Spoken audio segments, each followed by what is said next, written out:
नमस्कार साथियों, मेरा नाम है मनीष भारती। आपका मैं संस्कृति आईएएस यूट्यूब चैनल पर स्वागत करता हूं। साथियों, आज आपके समक्ष मैं एक नए प्रोग्राम के साथ आया हूं।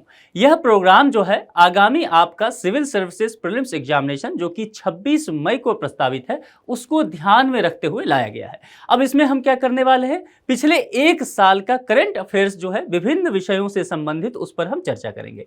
मैं जिस सब्जेक्ट के साथ आया हूं वह है इंडियन पॉलिटी। ठीक है, अब यहां पर एक बात आप देखिए, यह जो है अप्रैल 2023 यानी कि पिछले साल चले जाइए आप, अप्रैल 2023 में जो भी मुद्दा उस महीना में इंडियन पॉलिटी से संबंधित चर्चा में रहा था, उस टॉपिक पर हम डिस्कशन करने वाले हैं। जितने भी टॉपिक रहा हो, 8 टॉपिक रहो, 10 टॉपिक रहा हो, सभी पर हम बहुत विस्तार से चर्चा कर लेंगे। एक बात ध्यान रखना है कि ये जो हम करंट अफेयर्स करेंगे, यह हम प्रीलिम्स को ध्यान में रखने वाले हैं। ठीक है, मेंस को ध्यान में रख करके नहीं कर रहे हैं। वैसे आपके लिए ये मेंस में भी काम आ जाएगा, लेकिन हम देखेंगे कि थोड़ी सी कंसेप्चुअल और कुछ फैक्चुअल जानकारी भी आपको देंगे, ताकि प्रीलिम्स में इन सभी टॉपिक से कोई भी प्रश्न आता है तो आप उसका समाधान कर ले जाएंगे।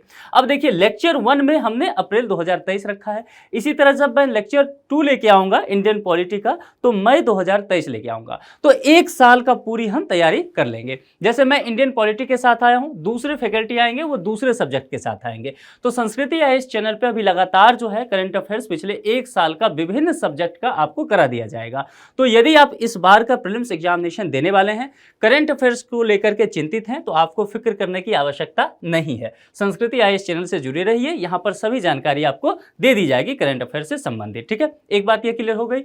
अब कैसे प्रारूप होगा, यानी कि हम जो चर्चा करने वाले हैं कैसे, देखिए जैसे ये एक टॉपिक है, इस टॉपिक पर सबसे पहले हम पूरी तरह से विस्तार से चर्चा कर लेंगे, समझ लेंगे इस टॉपिक को, और उसके बाद हम क्या करने वाले हैं, एक प्रश्न आपके लिए लाएंगे इस पे। प्रीलिम्स के जिस तरह से यूपीएससी प्रश्न पूछती है, वैसा ही एक प्रश्न लाएंगे और उस प्रश्न का हम लोग समाधान भी ढूंढेंगे। जैसे कि यहाँ प्रश्न आपको दिख रहा है, हम समाधान ढूंढते हुए फिर उसके उत्तर के साथ भी चर्चा कर लेंगे। ठीक है, तो मामला समझ में आ गया कि किस तरह से हम लोग आगे बढ़ने वाले हैं। ठीक है, तो यहां से अब हम शुरुआत करते हैं पहले लेक्चर की। ठीक है, अप्रैल 2023 में जो अगर देखेंगे तो तकरीबन पॉलिटी से संबंधित 15 से 20 मुद्दा चर्चा में रहा था, लेकिन कुछ मुद्दे ऐसे रहे थे जो कि मेंस के पॉइंट ऑफ व्यू से बहुत इंपॉर्टेंट था। तो ऐसे मुद्दों की संख्या 7 से 8 अगर आप देखेंगे, ये मेंस के नजरिए से इंपॉर्टेंट था। तकरीबन 10 से 12 ऐसा टॉपिक था जो कि प्रीलिम्स के लिए जरूरी था, जहां से यूपीएससी की नजर जा सकती है, और उसमें से 10 ऐसा टॉपिक था जो कि बहुत महत्वपूर्ण था, ये मोस्ट इंपॉर्टेंट पोर्शन था। तो वैसा 10 टॉपिक लेकर के मैं आपके लिए यहां पर आया हूं। तो मामला समझ में आ गया। चलिए अब सीधा हम आगे बढ़ते हैं प्रीलिम्स को ध्यान में रखते हुए। पहला टॉपिक जो इस लेक्चर का होने वाला है, वह बेसिक स्ट्रक्चर की हम बात करने वाले हैं। बेसिक स्ट्रक्चर की बात क्यों करने वाले हैं, अप्रैल 2023 में यह मुद्दा क्यों चर्चा में आ गया, उसको समझ लेते हैं। देखिए, एक फेमस केस रहा इस देश का, उसका नाम है केशवानंद भारतीवाद वर्सेस स्टेट ऑफ केरला। ठीक है, ये 1973 में ये इस पर एक निर्णय आया था, उसको मैं अभी चर्चा कराऊंगा पूरी तरह से। अब इस केस में 1973 में मैंने कहा कि यह इस केस पर निर्णय आ गया था। ठीक है, और इस केस का जो है 2023 में क्या होता है, देखिए जोड़ के देख लीजिए, 50 साल पूरा हो जाता है। 50 साल जब इस केस का पूरा हुआ था, आप कहेंगे बहुत सारे केस का 50 साल पूरा होता है, फिर इस केस का क्या महत्व है, मैं अभी चर्चा करूंगा, आप समझ जाएंगे। देखिए, जब इस केस का 50 साल पूरा हुआ तो सुप्रीम कोर्ट ऑफ इंडिया ने एक डॉक्यूमेंट्री जारी किया था सोशल मीडिया पे, अपने वेबसाइट पे भी, और इस केस के विषय में विस्तृत जानकारी दी गई थी लोगों में अवेयरनेस लाने के लिए। अब जरा समझ लीजिए इस केस का महत्व क्या है, क्योंकि इसी केस के माध्यम से यहां पर जो है वह बेसिक स्ट्रक्चर की बात की गई थी। हमारे संविधान की जो मूलभूत अवधारणा है उसको लेकर के बात की गई थी, और संविधान संशोधन के लिए संसद की क्या शक्ति है, और उस शक्ति में खास करके आर्टिकल 368 को लेकर के क्या चर्चा किया गया है, इसको लेकर के सुप्रीम कोर्ट कुछ कहते हुए नजर आई थी। तो ये मामला समझ में आ गया सबसे पहली बात कि इसकी महत्वता क्या रही है, क्यों यह चर्चा में आ गया 2023 अप्रैल में। अब चलते हैं इस पर जरा हम विस्तार से चर्चा कर लेते हैं, ये मामला था क्या। ठीक है, सबसे पहले बैकग्राउंड में थोड़ी सी बात हम समझ लेते हैं कि आखिर ये चर्चा में क्यों आ गया था। देखिए, जैसा आप यहां देख रहे हैं, बेसिक स्ट्रक्चर, ठीक है, मूल ढांचे का सिद्धांत चर्चा में क्यों, ऐतिहासिक केशवानंद भारती निर्णय 1973, 50 वर्ष पूरे हुए इसके, और इसी बाद में सुप्रीम कोर्ट ने मूल ढांचे के सिद्धांत को भी प्रतिपादित किया था, बेसिक स्ट्रक्चर को बताया था। यह मुद्दा था क्या, देखिए होता क्या है कि केरल सरकार एक भूमि सुधार अधिनियम लाती है। भूमि सुधार अधिनियम क्यों लाती है? क्योंकि भूमि अधिग्रहण करना था सरकार को। बहुत सारे विकासात्मक कार्य करने के लिए आप जानते हैं जमीन की आवश्यकता होती है, भूमि की आवश्यकता होती है, ताकि वहां पर इंफ्रास्ट्रक्चर डेवलप किया जाए। तो इसको ध्यान में रखते हुए केरल सरकार ने भूमि सुधार अधिनियम लाया था। अब इस भूमि सुधार अधिनियम के तहत क्या किया गया? जमीन अधिग्रहण करना शुरू कर दिया केरल सरकार ने। अब जमीन अधिग्रहण किसका किसका किया गया? जमींदारों का किया गया। और वहां पर कई मठ हैं केरल में। आप जानते हैं दक्षिण भारत के जो राज्य रहे हैं वहां पर हिंदू धर्म से संबंधित बड़े प्राचीन और विशाल मंदिर रहे हैं। उसके पास बहुत ज्यादा पैसा भी रहता है, धन भी रहता है। आप इन सब चीजों के बारे में पढ़े होंगे। तो वहीं पर एक मठ रहता है केरल में और उस मठ के प्रमुख रहते हैं केशवानंद भारती। ठीक है, तो इनके मठ के जमीन को भी केरल की सरकार अधिग्रहण कर लेती है। अब इसी बात को लेकर के ये नाराज हो जाते हैं कि सरकार को ये अधिकार नहीं है कि हमारे जमीन का अधिग्रहण कर ले, और ये चले जाते हैं याचिका लेकर के। याचिका लेकर के कहां पहुंच जाते हैं? ये सीधे याचिका लेकर के सुप्रीम कोर्ट पहुंच जाते हैं, और सुप्रीम कोर्ट जाकर के ये कहते हैं कि सरकार जो है हमारे मूल अधिकार का हनन कर रही है। मूल अधिकार का हनन करने में ये कुछ आर्टिकल का हवाला देते हैं, आर्टिकल 25, 26 और 31।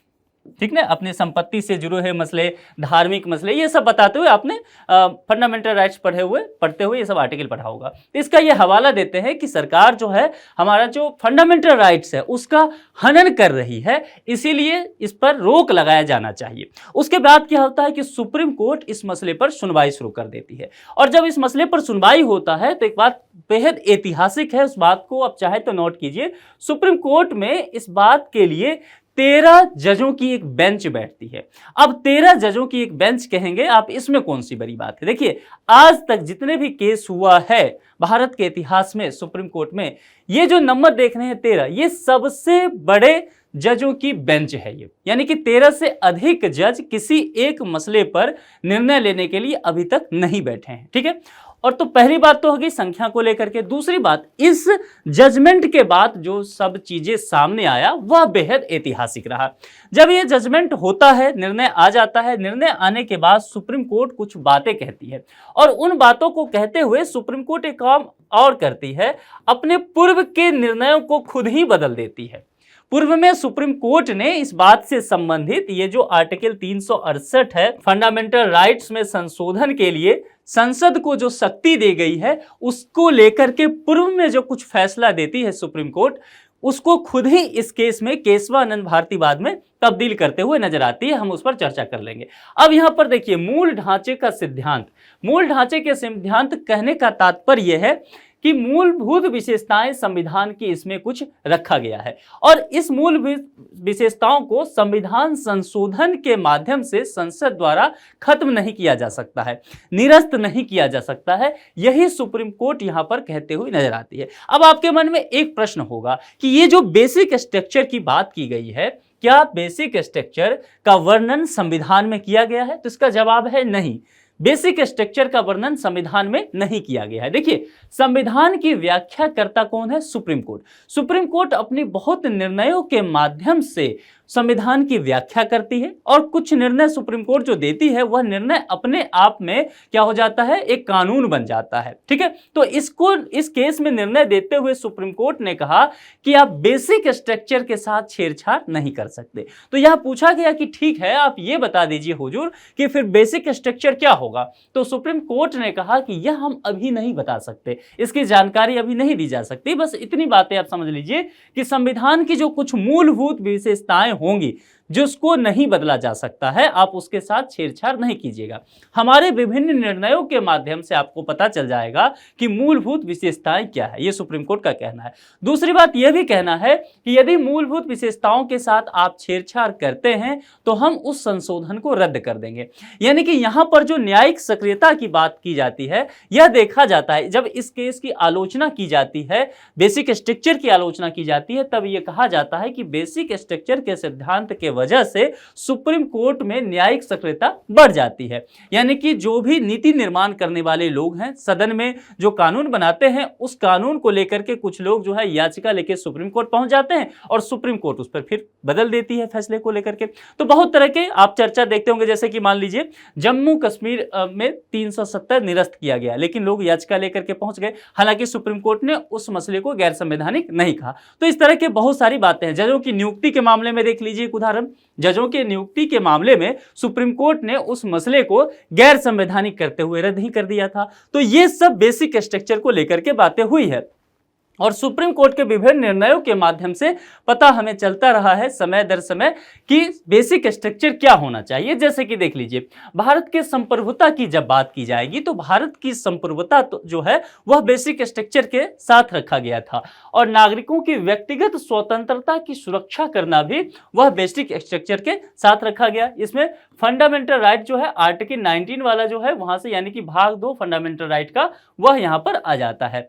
कल्याणकारी राज्य का निर्माण करना, कल्याणकारी राज्य के निर्माण की बात जब करेंगे तो यह डीपीएसपी से संबंधित हो जाएगा। और एक बात जो विशेष रूप से इसमें बताया गया वह संविधान की सर्वोच्चता बताई गई, यानी कि संविधान जो है वह सिर्फ भारी भरकम कानूनी दस्तावेज नहीं है पढ़ने के लिए, वह अपने आप में सबसे सर्वोच्च है, उससे सभी नीचे ही रहेंगे। और यही बात सुप्रीम कोर्ट यहां कहते हुए नजर आती है। गणतांत्रिक और लोकतांत्रिक सरकार की बात की गई है, किसी भी हाल में इसे नहीं बदला जा सकता है। संविधान का जो पंथ निरपेक्ष है और संघीय स्वरूप, ध्यान दीजिए, पंथ निरपेक्ष यह प्रस्तावना में भी है और संघीय स्वरूप की जो बात की गई है इसमें तब्दीली नहीं की जा सकती है संघीय स्वरूप में, ठीक है। विधायिका, कार्यपालिका और न्यायपालिका, अब विधायिका, कार्यपालिका, न्यायपालिका के बीच यहां पर सेपरेशन ऑफ पावर देखने को मिलता है, शक्ति का पृथक्करण सिद्धांत, यानी कि कानून कोई बनाएगा। पहले क्या होता था, राजतंत्र जब होता था तो राजतंत्र में आप क्या देखते थे कि राजा ही सब कुछ होता था, राजा ने जो कह दिया वही कानून हो गया, राजा ने कह दिया कि जिस तरीके से लागू करो उसी तरह से लागू किया जाएगा, कार्यपालिका वही हो गया। और राजा ने कह दिया नाराज होकर कि फलाने को सूली पे चढ़ा दो तो सूली पे चढ़ा दो, यानी कि राजा जो है वही न्यायपालिका भी हो गया। तो एक ही व्यक्ति में सभी शक्ति निहित हो गया। तो जाहिर सी बात है वहां पर फिर नेचुरल जस्टिस की जो बात की जाती है, प्राकृतिक न्याय की अवधारणा की बात की जाती है, उसका लोप हो जाएगा। तो जब लोकतांत्रिक प्रक्रिया आया, लोकतांत्रिक प्रक्रिया में शक्ति के पृथक्करण के सिद्धांत को अपनाया गया। शक्ति के पृथक्करण सिद्धांत कहने का तात्पर्य है कि विधायिका कोई और है, ठीक है, यानी कि नीति निर्माण, कानून बनाने का, विधि निर्माण का कार्य कुछ और व्यक्ति कर रहे हैं, ठीक है। उसके बाद जिस कानून का निर्माण कराया गया है, लॉ बन गया है, इस लॉ को एग्जीक्यूट कराने का काम है वह कुछ और लोगों के पास है। अब आप जानते हैं जैसे आप आईएएस बन जाएंगे तो आप कार्यपालिका का एक हिस्सा बन जाएंगे, लेकिन कार्यपालिका में आप अस्थायी कार्यपालिका का हिस्सा बनेंगे या अस्थायी कार्यपालिका का? आप अस्थायी कार्यपालिका का हिस्सा बनेंगे। फिर आप कहेंगे अस्थायी कार्यपालिका कौन है? अस्थायी कार्यपालिका वो होते हैं जो कि मंत्री होते हैं, मिनिस्टर, कैबिनेट मंत्री सब होते हैं ना, वही होते हैं अस्थायी कार्यपालिका। मिनिस्टर काम करवाते भी हैं। आप कहेंगे फिर मिनिस्टर कानून तो बनाते हैं, जी बिल्कुल, क्योंकि वे जनप्रतिनिधि भी हैं तो वो विधायिका में भी आ जाएंगे। लेकिन यहां ध्यान रखना है अस्थायी कार्यपालिका में सभी मेंबर ऑफ पार्लियामेंट नहीं आएंगे, केवल मिनिस्टर आते हैं, इस बात को ध्यान रखना है। और जो ब्यूरोक्रेट्स होते हैं वह अस्थायी कार्यपालिका में। उसके बाद जुडिशियरी का नंबर आता है। अब यह कार्यपालिका ने कानून को सही से लागू नहीं करवाया है, या फिर जो कानून लागू हुआ है नागरिकों के द्वारा या जो भी निवासी हैं उनके द्वारा कानून की अवहेलना की गई है, सही से पालन नहीं किया गया है, तो उसके लिए मामला कहां जाएगा? जुडिशियरी में। जुडिशियरी उसे दंड देगी।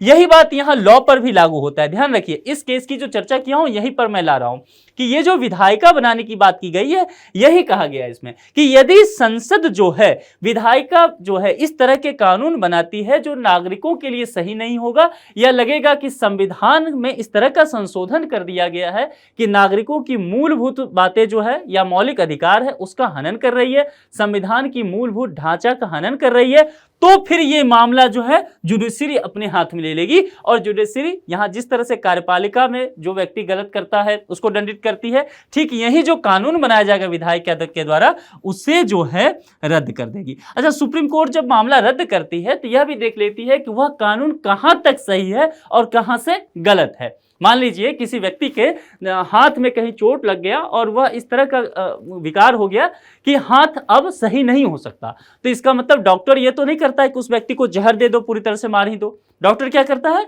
कि उस हाथ को कहता है कि भाई साहब इसमें इतना तक आपका गड़बड़ हो गया है मामला, या तो ये पूरा शरीर खत्म हो जाएगा या फिर हाथ काट के हटा दीजिए, तभी आपका जान बचेगा। तो यहां पर देखिए यही सुप्रीम कोर्ट भी करते हुए नजर आती है कि कोई कानून जो है वह कहां तक सही है और कहां तक गलत है। जहां तक सही होगा उससे रखा जाता है, जो उपबंध गलत हो जाएगा उसे निरस्त कर दिया जाता है। यह भी किया गया, ठीक है, इस मसले पे। तो इसकी जो व्याख्या है, आप समझ पा रहे हैं, इस कानून की जो व्याख्या है और इस टॉपिक का जो महत्व है वो अपने आप में बहुत ज्यादा हो जाता है। यही बात यहां पर कहा गया सुप्रीम कोर्ट के तहत कि जो विधायिका, कार्यपालिका और न्यायपालिका के बीच शक्ति के पृथक्करण की जो सिद्धांत है वह अक्षुण्य रहना चाहिए, उसमें आप जो संशोधन करके किसी प्रकार का बदलाव नहीं करेंगे। राष्ट्र की एकता और अखंडता, ये शब्द जो है अखंडता और प्रस्तावना में भी बाद में जोड़ा गया। न्यायिक समीक्षा का अधिकार यहां पर सुप्रीम कोर्ट ने अपने पास रखा। मैंने पहले भी कहा कि इस जो बेसिक स्ट्रक्चर की जो यहाँ पर बुराई की जाती है, विपक्ष में तर्क दिया जाता है, वो कहा जाता है कि यहाँ पर ये जो है न्यायिक सक्रियता बढ़ गया है चूंकि न्यायिक समीक्षा के बावजूद। लेकिन यहाँ पर यह कहना था सुप्रीम कोर्ट का कि देखिए हम समीक्षा इसीलिए कहते हैं कि नागरिकों के अधिकार का हनन ना हो जाए। हमारी कोई दिलचस्पी नहीं है कि आप जो कानून बना रहे हैं उस पर हम रोक टोक करें। तो मामला समझ में आ रहा है। मौलिक अधिकारों और राज्य की नीति निर्देशक तत्वों के बीच सामंजस्य व संतुलन आदि की भी बात इसमें की गई है। तो आप क्या कहेंगे कि क्या मौलिक अधिकारों में यहां पर परिवर्तन नहीं किया जा सकता है? क्या संविधान संशोधन के माध्यम से मौलिक अधिकार में संशोधन नहीं किया जा सकता है? देखिए, जब यह मामला पहुंचा था तो 24वां संविधान संशोधन आपको ध्यान में होगा, 24वां संविधान संशोधन का मसला पहुंचा था और 24वां संविधान संशोधन को इस मसले से सुप्रीम कोर्ट ने वैध माना था। ठीक है, इसे सही करार दिया गया था और सही करार देते हुए सुप्रीम कोर्ट ने यह कहा कि अगर संसद चाहे तो वह फंडामेंटल राइट्स में भी संशोधन कर सकती है। संविधान के किसी भी पोर्शन में वो संशोधन कर सकती है, इवन फंडामेंटल राइट में भी वो संशोधन कर सकती है। बस उसे एक बात का ध्यान रखना है कि बेसिक स्ट्रक्चर के साथ छेड़छाड़ ना हो, यानी कि संविधान की जो मूलभूत विशेषताएं हैं वह अक्षुण्ण बनी रहे, और ऐसा यदि नहीं होता है तो हम उस मामले को रद्द कर देंगे। अब यहां पर एक प्रश्न उठता है, बहुत सारे लोग पूछते रहते हैं कि क्या प्रस्तावना में संशोधन किया जा सकता है? संविधान की जो प्रस्तावना है उसमें संशोधन किया जा सकता है। इसी मसले के तहत सुप्रीम कोर्ट ने स्पष्ट कर दिया कि यह प्रस्तावना जो है वह अलग नहीं है, वह संविधान का ही एक भाग है। तो चूंकि संविधान का ही एक भाग है और सुप्रीम कोर्ट व्याख्या करते हुए कह रही है कि पूरे संविधान में आप कहीं भी परिवर्तन कर सकते हैं, इवन फंडामेंटल राइट में आप चेंजेस कर सकते हैं, तो जाहिर सी बात है आप प्रस्तावना में भी संशोधन कर सकते हैं। बस बेसिक स्ट्रक्चर को छेड़छाड़ नहीं कीजिएगा। यह मामला पूरा डिबेट समझ में आ गया। चूंकि देखिए यह जो है बहुत इंपॉर्टेंट रहा है, 50 साल पूरा है इसका। सुप्रीम कोर्ट ने खुद ही डॉक्यूमेंट्री लोगों को दिखाया है कि भैया इस मामले में आप अवेयरनेस लाइए। बेसिक स्ट्रक्चर को लेकर के काफी बातें की जाती है हमेशा ही, चूंकि इसकी परिभाषा तो डिफाइंड है नहीं, पता नहीं है विधायिका को कि जो मसला मैं करने जा रहा हूं वो बेसिक स्ट्रक्चर होगा या नहीं होगा, तो काफी खींचातानी की मामला बना रहता है। तो सुप्रीम कोर्ट के अभी जो सीजेआई हैं हमारे डी.वाई. चंद्रचूड़ साहब, वो काफी प्रोग्रेसिव माइंडसेट के जस्टिस हैं। तो उन्होंने कहा कि देखिए हम क्या करते हैं, अवेयरनेस के लिए लोगों के बीच डॉक्यूमेंट्री वगैरह जारी करते हैं, इसलिए खूब बातें की गई है इस पर, इसीलिए यूपीएससी की नजर यहां रहने की पूरी संभावना है। अच्छा, मैंने पहले भी कहा कि इसका विकास कैसे हुआ, तो उसमें मैंने कहा कि सुप्रीम कोर्ट ने इस निर्णय को देते हुए अपने पिछले कई जजमेंट को खारिज कर दिया, अपने ही निर्णय को बदल दिया। तो शॉर्ट में जरा देख लेते हैं। एक पहले में लेक्चर लिया था जिसमें मैं पूरे विस्तार से, आप देखेंगे तो आधे घंटे 40 मिनट में केवल इसी चीज को डिफाइंड किया था। तो आज उतना नहीं करेंगे, नहीं तो आगे बहुत सारा टॉपिक है पॉलिटी में, लेकिन हम थोड़ा सा देखते चलते हैं। देखिए ये मसला जो 1973 का केशवानंद भारती बाद आया था, इससे पहले कई मामले आए, जैसे कि 1950 में, 1951 में और 1965 में। ये तीन मामला एक साथ आप देखिए। इसको कहा जाता है, 50 में जो आया था वह A.K. गोपालन वाद, शंकरी प्रसाद 1951 में, और 65 में आया था सज्जन सिंह वाद। इस तीनों में कुछ बातें कही गई थी सुप्रीम कोर्ट के द्वारा एक निर्णय देते हुए। उसमें कहा गया था, यहां जो मैंने कहा था आर्टिकल 368, ये लिख लीजिए यहां पर, आर्टिकल 368 के तहत संसद को यह शक्ति दी गई है कि वह मूल अधिकारों सहित संविधान के किसी भी भाग में संशोधन कर सकती है। पूरा मसला ही यहां पर जाके अटका था। इस तीनों ही केसेस में यह कहा गया है। उसके बाद 1967 में जब यह मामला पहुंचता है गोलकनाथवाद, तो गोलकनाथवाद में सुप्रीम कोर्ट कुछ और कहते हुए नजर आती है। इसमें फिर कहा सुप्रीम कोर्ट ने कि 368 के तहत ये जो संसद है ना, इसको संशोधन करने की शक्ति नहीं दी गई है। अब समझ लीजिए यहां पर मामला। और फिर कहा कि मौलिक अधिकारों को संसद द्वारा संशोधित नहीं किया जा सकता है। यह मामला जो था गोलकनाथवाद में था। 71 में यह मामला फिर पहुंचता है, और मैंने पहले भी कहा कि 24वां संविधान संशोधन हुआ था, उसके तहत वैध मान लिया था सुप्रीम कोर्ट ने इसे। नागरिकों के मूल अधिकार सीमित हैं, संसद संविधान के किसी भी भाग में संशोधन कर सकती है। ये जो शब्द है ना, किसी भी भाग, ये समझ लीजिए। और उसी में 24वां संविधान संशोधन को जब याचिका दायर किया गया तो उसको चैलेंज किया गया, तभी सुप्रीम कोर्ट ने कहा था कि देखिए मौलिक अधिकार सीमित है, यानी कि जो फंडामेंटल राइट्स दिए गए हैं उस पर रीजनेबल रेस्ट्रिक्शन लगा गया है, युक्ति युक्त प्रतिबंध है, वह निर्बाध रूप से नागरिकों को नहीं दिया गया है। इसलिए स्टेट चाहे तो उसमें संशोधन कर सकती है, उसको कुछ हद तक रोक भी सकती है। यह मामला समझ में आ गया। और यहां पर इसे वैध मानते हुए अनुच्छेद 13 को भी लाया था। देखिए अनुच्छेद 13 पर मैं एक बार लंबा लेक्चर लिया हूं, करंट अफेयर्स वीडियो में जाइएगा, इसे विस्तार से देख लीजिएगा। यहां बहुत समय नहीं होगा हमारे पास, तो फिर भी बता देता हूं। अनुच्छेद 13 के तहत कहा गया कि संविधान संशोधन जो है वह विधि नहीं है, इसीलिए संसद संविधान में संशोधन कर सकती है। ठीक है, यह मसला। उसके बाद 25वां संविधान संशोधन जो आता है अधिनियम, वह 1971 में आता है। 1972 में इसमें मसला चलता है। इसके तहत कुछ बातें की गई थी। धारा 2 के तहत जो मुआवजा शब्द था ना, उसको हटा करके क्या कर दिया गया था, पर्याप्त मुआवजा किया गया था। और जो संपत्ति का अधिकार, जो मौलिक अधिकार की बात की गई थी, उसमें भी कटौती कर दी गई। धारा 3 जो है मूल अधिकारों पर डीपीएसपी को प्राथमिकता दी गई थी। और अनुच्छेद यहां देखिए 39B और 39C, इसमें जो है न्यायिक समीक्षा पर अंकुश लगाया गया था इसके मसले को। 39B 39C पर हमने पहले भी चर्चा किया है। डीपीएसपी के तहत है, संविधान के भाग 4 में इसका वर्णन है। आप चाहें तो इसे अच्छे से तैयार कर लीजिए, ये दोनों ही अनुच्छेद काफी महत्वपूर्ण हो जाता है। उसके बाद 73 में केशवानंद भारतीवाद आता है, और इसमें मूल ढांचे का जो अवधारणा है उसका प्रतिपादन यहीं से होता है। इसकी चर्चा हमने आपको करके पहले ही बता दिया। तो पूरी तरह से आप समझ गए इस मसले को। प्रीलिम्स में यदि प्रश्न आता है और इतनी बात आपको जानकारी में है, तो आप इस प्रश्न का समाधान आराम से कर ले जाएंगे। इससे बाहर यूपीएससी कुछ भी पूछते हुए नजर नहीं आएगी आपसे। अब चलिए, इस पर एक प्रश्न है, तो जरा इस प्रश्न को भी देख लेते हैं। मूल ढांचे के सिद्धांत के संदर्भ में निम्नलिखित कथनों पर विचार कीजिए। यहां सबसे पहले कमेंट देखना है और पुछले शब्द को देखना है, सही है पूछा गया है, तो जो सही है वही सही जवाब होगा, हमें वही कथन निकालना है। भारत के संविधान के अनुच्छेद 13 में मूल ढांचा के सिद्धांत का उल्लेख किया गया है। मैंने पहले भी कहा था इस टॉपिक पर चर्चा करते हुए कि मूल ढांचा जो है संविधान में उल्लेखित नहीं किया गया है। यह सुप्रीम कोर्ट के विभिन्न निर्णयों के माध्यम से हमें पता चला है, यानी कि यह स्टेटमेंट जो है पूरी तरह से गलत साबित हो गया। मूल ढांचे के सिद्धांत का प्रतिपादन सुप्रीम कोर्ट द्वारा गोलकनाथवाद में किया गया था। मैं पहले ही बता चुका हूं कि यह मामला जो है केशवानंद भारतीवाद में आया था, गोलकनाथवाद में नहीं आया था, तो यह मामला यहां पर गलत हो गया। संविधान की सर्वोच्चता को मूल ढांचे के अंतर्गत रखा गया, बिल्कुल यह सही बात है। बेसिक स्ट्रक्चर के तहत रखा गया है कि संविधान की सर्वोच्चता बनी रहनी चाहिए और इसको लेकर के संसद जो है किसी प्रकार का संशोधन नहीं कर सकती है, इसमें छेड़छाड़ नहीं कर सकती है। यानी कि जो सही कथन है वो केवल बी है, ये तीसरा वाला जो है यही केवल सही है, बाकी सब गलत है, तो बी इसका सही जवाब हो जाएगा। यह मसला आपको समझ में आ गया। चलिए, यानी कि एक टॉपिक आपका 2023 का जो प्रीलिम्स का एक टॉपिक था अप्रैल महीने का, वह आपका क्लियर हो चुका है। आप चाहे ना तो इसको नोट बनाते चलिए। वैसे ये जो पूरा पीडीएफ है वह संस्कृति आईएएस के टेलीग्राम चैनल पे आपको उपलब्ध हो जाएगा।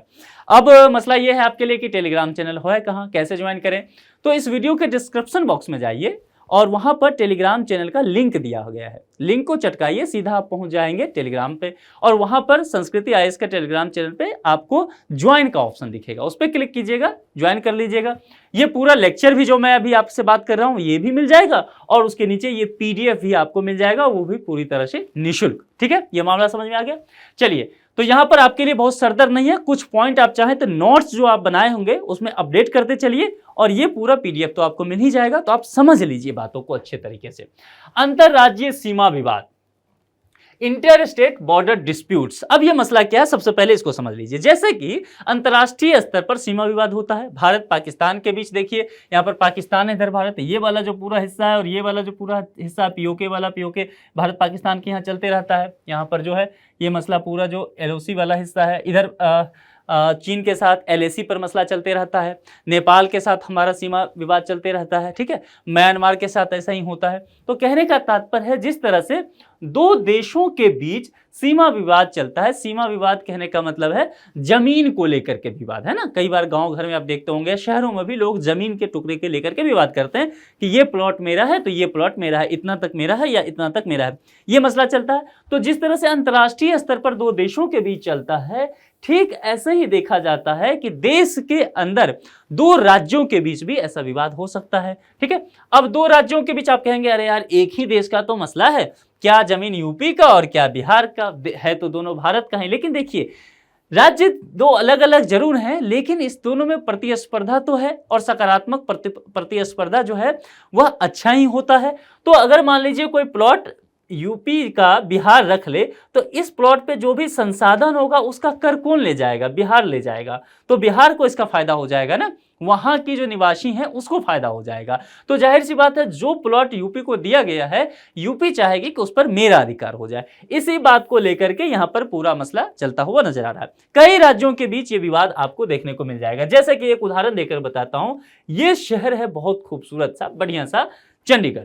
अब चंडीगढ़ को लेकर के, शहर को लेकर के हमेशा विवाद रहता है। जब आप जानते हैं चंडीगढ़ जो है वह यूटी है, यूनियन टेरिटरी, केंद्र शासित प्रदेश है। लेकिन चंडीगढ़ की अपनी इतनी ही विशेषता नहीं है, चंडीगढ़ की एक और विशेषता है, एक और खूबसूरती है, और वह यह है कि चंडीगढ़ जो है राजधानी है। आप कहेंगे इसमें कौन सी बड़ी बात है, पटना भी राजधानी है, लखनऊ भी राजधानी है, लेकिन चंडीगढ़ जो शहर है वह दो राज्यों की राजधानी है। चंडीगढ़ पंजाब की भी राजधानी है और चंडीगढ़ हरियाणा की भी राजधानी है, यही मसला फंसता है। तो पंजाब सरकार चाहती है कि चंडीगढ़ मुझे दे दीजिए, हरियाणा को कोई दूसरा शहर दे दीजिए, वो अपना राजधानी उधर बना ले। हरियाणा कहती है कि अच्छा बहुत आप अपने आप को चालाक समझते हैं, एक सजा धजा और विकसित शहर है चंडीगढ़, उसे आप ले लें और हम ऐसे ही घूमते रहे। चंडीगढ़ मुझे मिलना चाहिए और आपको दूसरा जगह मिल जाए, आप वहां जाकर के राजधानी बना लीजिए। तो ये मसला जो है दोनों के बीच विवाद का रहता है। ठीक इसी तरह से उड़ीसा का देखेंगे आप, और बंगाल के बीच में यहां विवाद चलते रहता है प्लॉट को लेकर के। इसी तरह आपको महाराष्ट्र और कर्नाटक के बीच दिखेगा। उसके बाद यहां पर कर्नाटक और केरल के बीच में भी विवाद देखने को मिल जाएगा। कई और स्टेट के बीच में इन सब चीजों का विवाद दिखेगा। तेलंगाना, आंध्र प्रदेश को लेकर के भी लगातार विवाद चलते रहता है। तो कुल मिलाकर सबसे पहले देखिए, अवधारणा समझ लीजिए, हम पढ़ने क्या वाले हैं वह आपको समझ में आ गया। अब मोटा मोटी कुछ फैक्ट आने वाला है, ठीक है, उस पर हम देख लेते हैं। देखिए चर्चा में क्यों है, असम और अरुणाचल प्रदेश के बीच विवाद देखा गया था, ठीक है। यहां पर देखिए असम है और यहां पर अरुणाचल प्रदेश है, दोनों जो है सीमा रेखा साझा करती है, और सीमा रेखा साझा करती है और लंबी सीमा रेखा साझा करती है। ये देख लीजिए यहां पर, देखिए ये जो है यहां पर, यहां से असम अरुणाचल के साथ बाउंड्री साझा कर रही है, ये देख लीजिए कुछ यहां तक, ठीक है। 7 सिस्टर स्टेट है ये, उत्तर पूर्व के राज्य दोनों, और यहां पर असम जो है देखिए इसका फैलाव काफी है, मुख्य स्टेट है इधर का, और अरुणाचल प्रदेश। तो यहां पर दोनों को लेकर के कुछ विवाद है, और विवाद क्या है, वही जमीन विवाद है, कुछ गांव है यहां पे, ठीक है। तो यहां पर अरुणाचल के द्वारा कहा जाता है कि जनाब कुछ गांव जो हैं ये मेरे हिस्से में है, तो असम कहती है कि नहीं ये मेरे हिस्से में है। इस बात को लेकर के विवाद चला रहा था। हालांकि कुछ गांवों को लेकर के पहले ही फैसला हो चुका था, सरकार, केंद्र सरकार भी हस्तक्षेप की थी और दोनों राज्य सरकार ने मिलकर के समझौता कर लिया और फैसला हो गया। लेकिन कुछ मामलों को लेकर के मामला जो है पेंडिंग में पड़ा हुआ था। तो यहां पर दो पोर्शन देख लीजिए, असम और अरुणाचल प्रदेश ने दशकों से चल रहे अंतरराज्यीय सीमा विवाद को समाप्त करने के लिए एक समझौता ज्ञापन किया। समझौता ज्ञापन को क्या कहते हैं, MOU, दो देशों के बीच भी होता है तो MOU साइन होता है, इसी तरह से एक समझौता यहां पर होता है। अब इस समझौता के तहत कुछ मुख्य बिंदु हैं, उसको जरा आप चाहें तो नोट कर लीजिए। क्या, यह सीमा विवाद दोनों राज्यों के मध्य, मैंने पहले भी कहा कि कुछ गांवों को लेकर के हुआ, तो 123 गांवों को लेकर के मसला हुआ था, जिसमें से ये गांव जो है अरुणाचल प्रदेश के 12 डिस्ट्रिक्ट में फैला हुआ है, वहीं असम के 8 जिलों में स्थित है। ये जो 123 गांव है इसकी बात की जा रही है, ठीक है। राज्यों के बीच विवादों का समाधान करने के तरीके क्या है? तरीके में हम चलेंगे संवैधानिक प्रावधान, और यहां पर संवैधानिक प्रावधान के अलावा आप न्यायिक प्रावधान को भी चर्चा में रख लीजिए, ठीक है। न्यायिक प्रावधान की जब बात करेंगे तो हम सीधे सुप्रीम कोर्ट की बात करेंगे, इधर उधर बात ही नहीं करेंगे। संवैधानिक बात की गई तो अनुच्छेद 131 को लेकर के हम चलते हैं। आर्टिकल 131 के तहत निम्न परिस्थितियों में सुप्रीम कोर्ट जाया जा सकता है। दोनों स्टेट जो है सुप्रीम कोर्ट जा सकते हैं। किन किन परिस्थितियों में? देखिए, विवाद जो है भारत सरकार के बीच हो और एक या एक से अधिक राज्यों के बीच विवाद हो, यानी कि विवाद किसी दो व्यक्ति के बीच हो सकता है, दो से अधिक के बीच हो सकता है। तो विवाद की स्थिति में एक पक्ष जो है वह भारत सरकार हो और दूसरा पक्ष क्या हो? एक स्टेट हो या एक से अधिक स्टेट हो, 2, 3, तो ये दोनों वादी प्रतिवादी हो गए। इसको लेकर के अनुच्छेद 131 के तहत सीधे सुप्रीम कोर्ट पहुंचा जा सकता है। दूसरा, एक और भारत सरकार हो जाए और किसी राज्य या राज्यों तथा दूसरी ओर एक या अधिक अन्य राज्यों के बीच विवाद हो, या तो भारत सरकार के साथ एक राज्य या अधिक राज्यों का विवाद हो, या दूसरे कंडीशन में हो सकता है कि दो राज्यों के विवाद हो या दो से अधिक राज्यों के बीच विवाद हो, ये मसला है। दो या दो से अधिक राज्यों के बीच विवाद हो, ये सारे मसले अगर होते हैं तो आप अनुच्छेद 131 के तहत आपका संविधान, भारत का संविधान, यह अधिकार देता है राज्यों को कि आप सीधे कहां पहुंच जाइए? सुप्रीम कोर्ट पहुंच जाइए, सुप्रीम कोर्ट उस पर सुनवाई करेगी। अब यहां पर देखिए, राष्ट्रपति को कुछ शक्ति दिया गया है ना। राष्ट्रपति हमारे देश के प्रथम नागरिक होते हैं, उन्हें कुछ शक्ति दिया गया है और कहा गया है अंतरराज्यीय परिषद यानी कि ISC के गठन करने का, और इसका प्रावधान जो है अनुच्छेद 263 में संविधान में किया गया है। राष्ट्रपति इसका गठन करेंगे। इसका उद्देश्य क्या रखा गया है? जाहिर सी बात है, किस उद्देश्य के लिए? हम विवाद की चर्चा कर रहे हैं तो अलग से कुछ पढ़ना नहीं, याद नहीं करना है, समझना है चीजों को। विवाद की चर्चा कर रहे हैं तो विवादों के समाधान की बात होगी ना। और विवाद किसके लिए है? भूमि विवाद की बात की गई है। भूमि विवाद किसके लिए है? या तो इसमें एक भारत सरकार पक्ष हो सकती है या एक से अधिक राज्य पक्ष हो सकता है। इतना मतलब समझ में आ गया? तो ये जो विवाद है, इस विवाद के जांच करने की, सलाह देना और उसके समाधान करने आदि को लेकर के यहां पर चर्चा किया जाएगा। यह मसला समझ में आ गया? अब यहां पर क्षेत्रीय परिषद की हम जरा बात कर लेते हैं। देखिए, यह एक वैधानिक निकाय होता है। गठन जो है राज्य पुनर्गठन अधिनियम 1956 के द्वारा इसका किया गया था। इसके कुछ उद्देश्य रखे गए थे, है ना, मोटो इसका उद्देश्य क्या था? राज्यों, केंद्र शासित प्रदेशों तथा केंद्र के बीच सहयोग और समन्वय को बढ़ावा देना, ताकि किसी तरह का विवाद ना हो सके। विवाद से पहले स्थिति को सही कर लिया जाए, या विवाद हो गया है तो उसका जो है उचित और शांतिपूर्वक समाधान हो सके। केवल विचार विमर्शी एवं सलाहकारी निकाय है। लेकिन वही कहते हैं ना कि शेर तो है लेकिन इस शेर के पास दांत ही नहीं है, ठीक है। तो ये विचार विमर्श ही दे सकती है और अपनी सलाह दे सकती है, अपने निर्णयों को ये बाध्यकारी रूप से लागू नहीं करवा सकती है। ये मसला यहां पर था। चलिए अब इस टॉपिक को जरा देखते हैं। इस पर एक प्रश्न है। अब ये प्रश्न क्या है जरा इसको देख लेते हैं। अंतरराज्यीय सीमा विवाद के संदर्भ में निम्नलिखित कथनों पर विचार कीजिए। सही नहीं है पूछा गया है। सही नहीं को डिकोड कर लेना है, जल्दीबाजी में पूछे शब्द को नहीं पढ़ना है। सही नहीं है मतलब गलत है, यह कहा जा रहा है। अब देखिए, गलत है तो क्या है? दो या दो से अधिक राज्यों के मध्य विवाद के समाधान हेतु राष्ट्रपति संविधान के अनुच्छेद 131 के तहत अंतरराज्यीय परिषद का गठन करते हैं। क्या अनुच्छेद 131 के तहत ये गठन करते हैं? मैंने आपको यहां पर बताया था कि अनुच्छेद 263 के अंतर्गत यह गठन किया जाता है। तो यहां पर बाकी सब तो ठीक है, लेकिन आर्टिकल गलत दिया गया है, इसीलिए यह स्टेटमेंट गलत हो जाएगा, ठीक है। यानी कि गलत है पूछा गया है। देखिए, एक जवाब मिल गया वहां पर, जो गलत होगा वही सही जवाब है। अंतरराज्यीय सीमा विवाद की स्थिति में राज्य बिना उच्च न्यायालय गए सीधे सर्वोच्च न्यायालय जा सकते हैं, यानी कि हाईकोर्ट जाने की आवश्यकता नहीं है, सीधे आप सुप्रीम कोर्ट चले जाइए। और हमने पढ़ा है कि आर्टिकल 131 इस बात की चर्चा करता है। तो यहां पर यह स्टेटमेंट जो है सही हो जाएगा। हमें क्या चाहिए था, गलत स्टेटमेंट चाहिए था, तो गलत स्टेटमेंट पहला है यानी कि सही नहीं है, तो केवल ए विकल्प ही सही होगा यहां पर। तो इस प्रश्न का जवाब ए हो जाएगा। मामला समझ में आ रहा है किस तरह से हम पढ़ने वाले हैं और किस तरह से चल रहा है मामला। चलिए तीसरे टॉपिक पर चलते हैं, जो कि अप्रैल 2023 में चर्चा में रहा था, इंडियन पॉलिटी से संबंधित। और यह मसला जो है वह हमसे आपसे सबसे जुड़ा हुआ है। इस देश में जो भी निवासी है, नागरिक ही नहीं बल्कि निवासी, सबसे जुड़ा हुआ मसला है। और यह मसला है आधार का। आधार कहते हैं ना, हमारी पहचान की बात की जाती है, तो ये यहां पर मसला है। क्या है देखिए, इलेक्ट्रॉनिक्स और सूचना प्रौद्योगिकी मंत्रालय, इलेक्ट्रॉनिक और सूचना प्रौद्योगिकी मंत्रालय को कई बार जो है कई जगह आपको शॉर्ट में लिखा होगा। शॉर्ट में क्या लिखा होगा, MEITY, ठीक है, MEITY लिखा होगा। तो आप समझ लीजिएगा ये जो है इलेक्ट्रॉनिक्स और सूचना प्रौद्योगिकी मंत्रालय के बारे में चर्चा किया जाता है। चूंकि कई बार प्रीलिम्स के प्रश्न में शॉर्ट में ऐसा दिया जा सकता है, तो आपको उस वक्त विचलित नहीं हो जाना है कि नया चीज क्या पूछ लिया है इसने, ठीक है। इलेक्ट्रॉनिक्स और सूचना प्रौद्योगिकी मंत्रालय ने सरकारी मंत्रालयों एवं विभागों के अलावा, यहां से ध्यान देना है, जो सरकारी मंत्रालय हैं ये तो हैं ही, विभाग हैं सरकार के तो ये हैं ही, लेकिन इसके अलावा अन्य संस्थाओं को भी आधार प्रमाणीकरण के प्रयोग में सक्षम बनाने हेतु नियमों को प्रस्तावित किया है। नया नियम लाया गया कि इसके अलावा ये जो मिनिस्ट्री और डिपार्टमेंट है, इसके अलावा अन्य संस्था भी जो है आधार प्रमाणीकरण का काम कर सकती है। अच्छा, ऐसा क्यों किया होगा? क्योंकि जो भी निवासी हैं उनको क्या हो जाए, पूरी तरह से सहूलियत हो, है ना। ये सब चीजें जो होती है ना, वह किया जाता है आपको सुशासन के लिए। सुशासन बोले तो गवर्नेंस, सिर्फ गवर्नेंस या गुड गवर्नेंस, तो गुड गवर्नेंस के लिए, ठीक है। यहां पर ये बातें की गई। अब इसके अंतर्गत क्या क्या चीजें रखा गया है, इसको जरा देख लेते हैं। आधार की प्रमुख विशेषताओं पर एक नजर डाल लेते हैं। देखिए, आधार जो है 12 अंकों की एक विशिष्ट संख्या है। आप सबके पास आधार, अधिकांशतः लोगों के पास होगा, तो आप ये बात जानते भी हैं। आधार संख्या एक रैंडम नंबर है जिसमें किसी प्रकार की आसूचना नहीं होती है, ठीक है। किसी भी नागरिक के पास इसकी डुप्लीकेट संख्या नहीं हो सकती है, क्योंकि यह उनके व्यक्तिगत बायोमेट्रिक्स से जुड़ी होती है। देखिए, यहां एक पॉइंट रखा गया, आधार संख्या रैंडम नंबर है जिसमें किसी प्रकार की आसूचना नहीं होती है।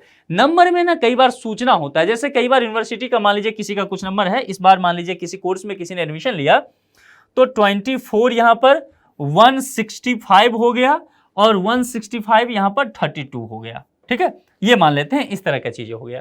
अब ये किसी व्यक्ति का रोल नंबर है। आपको बताऊं, इसमें बहुत सारा चीज छुपा हुआ हो सकता है। क्या चीज छुपा हो सकता है, देखिए इसमें अगर 10 साल बाद भी इसको डिकोड किया जाए इस नंबर को, तो इससे कुछ बातें पता चल सकता है।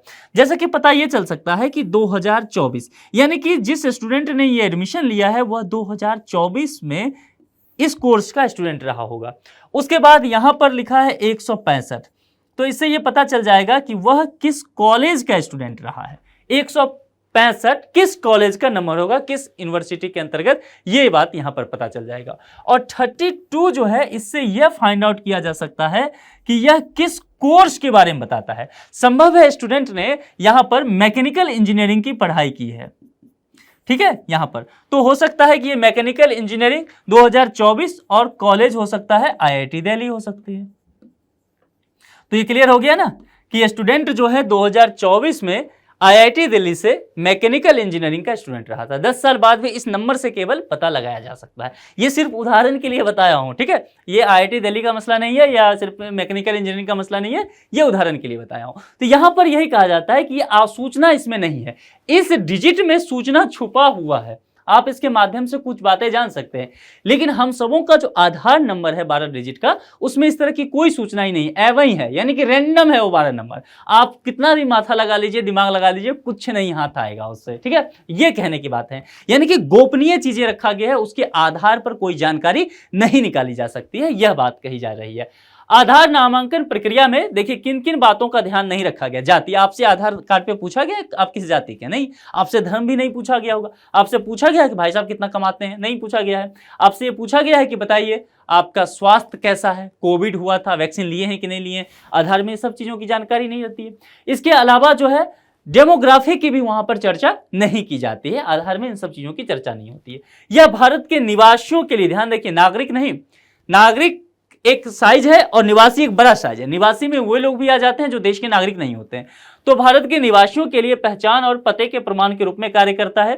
हालांकि आधार को नागरिकता का प्रमाण नहीं माना जाता है, यानी कि कोई व्यक्ति हो, मान लीजिए वह ऑस्ट्रेलिया का रहने वाला हो या यूएसए का रहने वाला हो, भारत में रह रहा हो, उसके पास आधार कार्ड है और विधि पूर्वक उसने बनाया है आधार कार्ड, विधि सम्मत है ये, लेकिन इस बात से यह प्रमाण नहीं हो जाएगा कि यह इंडिया का सिटीजन है। ध्यान रखना है, यह जो है यहाँ का निवासी हो सकता है, नागरिक नहीं हो सकता। उसके आधार पर उसे बहुत सारी जो सुविधाएं नागरिक को मिलती है या फंडामेंटल राइट्स में बहुत सारी चीजें मिलता है, वो सब चीजें नहीं दिया जा सकता। तो कुल मिला के मामला समझ में आ गया। आधार के विशेषता को लेकर के यहाँ कुछ बातें आपसे पूछा जाए, जवाब दे लेंगे, ठीक है। अब यहां पर समझिए, एक प्रश्न देख लेते हैं। भारतीय विशिष्ट पहचान प्राधिकरण द्वारा जारी आधार कार्ड के संबंध में निम्नलिखित में से कौन सा कथन असत्य है?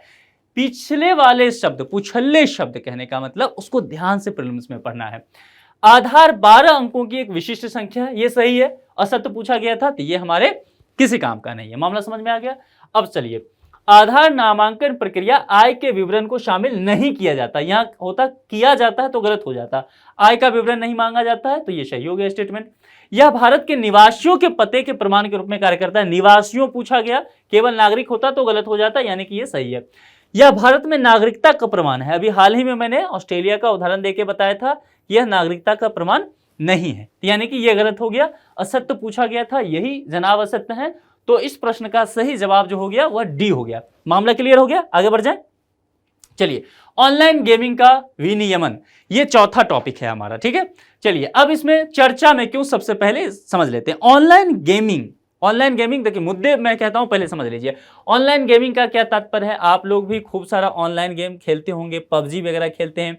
आजकल क्या हो गया है, एक ऐड देखते होंगे कि कुछ क्रिकेटर आते हैं, आईपीएल अभी आ रहा है, आईपीएल का सीजन, उसमें कहा जाता है कि अच्छा आप क्या कर रहे हैं, आप फलाने काम जाकर मतलब करो, ड्रीम 11 पर टीम बनाओ, कुछ ऐसा कहा जाता है ना। ऐड आप लोग देखते होंगे तो उसमें आता है कि आप ड्रीम 11 पर टीम बनाइए, ये काम मैं कर लेता हूँ।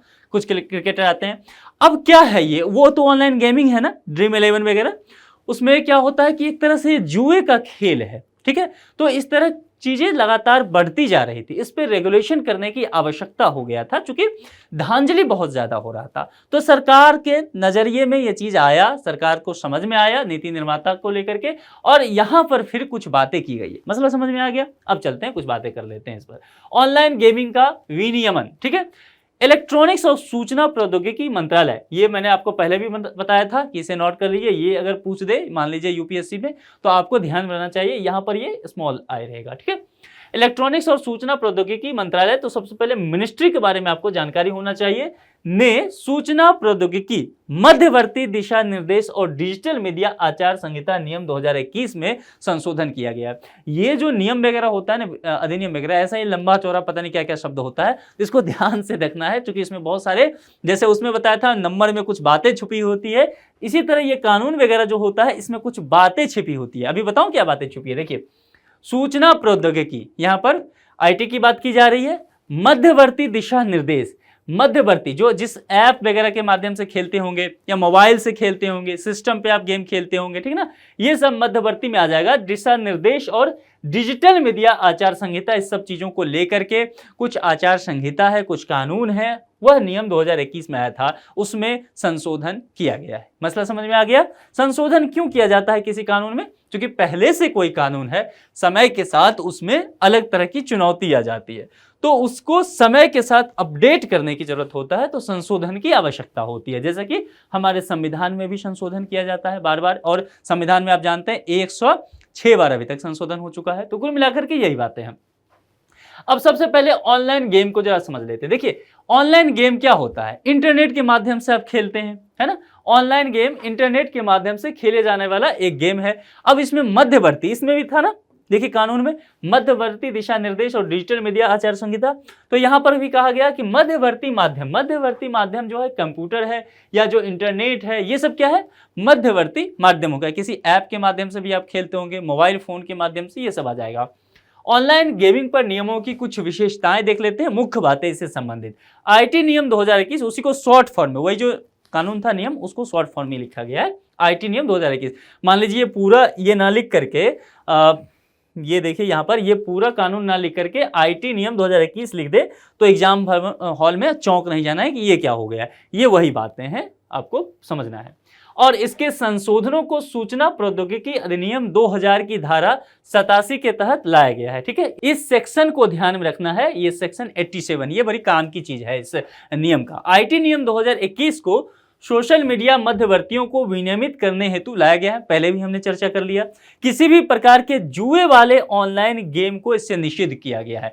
मैंने आपको बताया ना, बहुत सारे गेम ऐसे होता है जो कि जुए वाले गेम होता है, उस पर निषेध की बात यह नियम करता है। उद्देश्य क्या है, ऑनलाइन गेम और नकली या झूठी भ्रामक जानकारी को विनियमित करना है, उसको सही से रेगुलेशन में लाना है। ये मामला इतना सा था। ठीक है, तो हम सिर्फ प्रीलिम्स, देखिए मेंस के आधार पर से बहुत सारे इश्यूज निकलेगा, लेकिन मैंने पहले भी कहा कि हम प्रीलिम्स को ध्यान में रखते हुए पढ़ रहे हैं, इसलिए हम कंक्रीट बातों को लेकर के चलेंगे। ठीक है, अब यहाँ पर एक प्रश्न है इसी टॉपिक पर, सूचना प्रौद्योगिकी मध्यवर्ती दिशा निर्देश और डिजिटल मीडिया आचार संहिता नियम 2021 में हुए संशोधन के संदर्भ में निम्नलिखित कथनों पर विचार कीजिए। और आप लोग विचार कीजिए, पूछा गया है सही है, यानी कि पुछल्ले शब्द सही, हमें यह देखना है। ठीक है, यह मामला समझ में आ रहा है। चलिए, आईटी नियम 2021 और इसके संशोधनों को सूचना प्रौद्योगिकी अधिनियम 2000 की धारा 87 के तहत लाया गया। मैंने पहले भी कहा कि ये जो है काम की चीज है, सेक्शन 87, इसको ध्यान में रखना है। तो ये सही है, हमने अभी पढ़ा भी है। ठीक है, यहां पूछा भी है कि सही कौन सा है।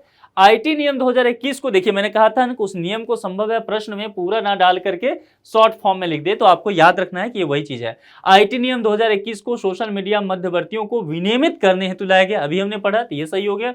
इन संशोधन के माध्यम से किसी भी प्रकार के जुए वाले ऑनलाइन गेम भी खेले जा सकते हैं। नहीं, इसी को निषिद्ध करने के लिए लाया गया, यानी कि ये गलत हो गया। तो सही ये दोनों है। अब विकल्प देखते हैं, देखिए बी में 1 और 2 दोनों सही है, तो इसका सही जो जवाब हो जाएगा वह चौथा जो टॉपिक है उसका बी हो जाएगा। तो ये मामला समझ में आ गया। चलिए 5वें टॉपिक पर चलते हैं।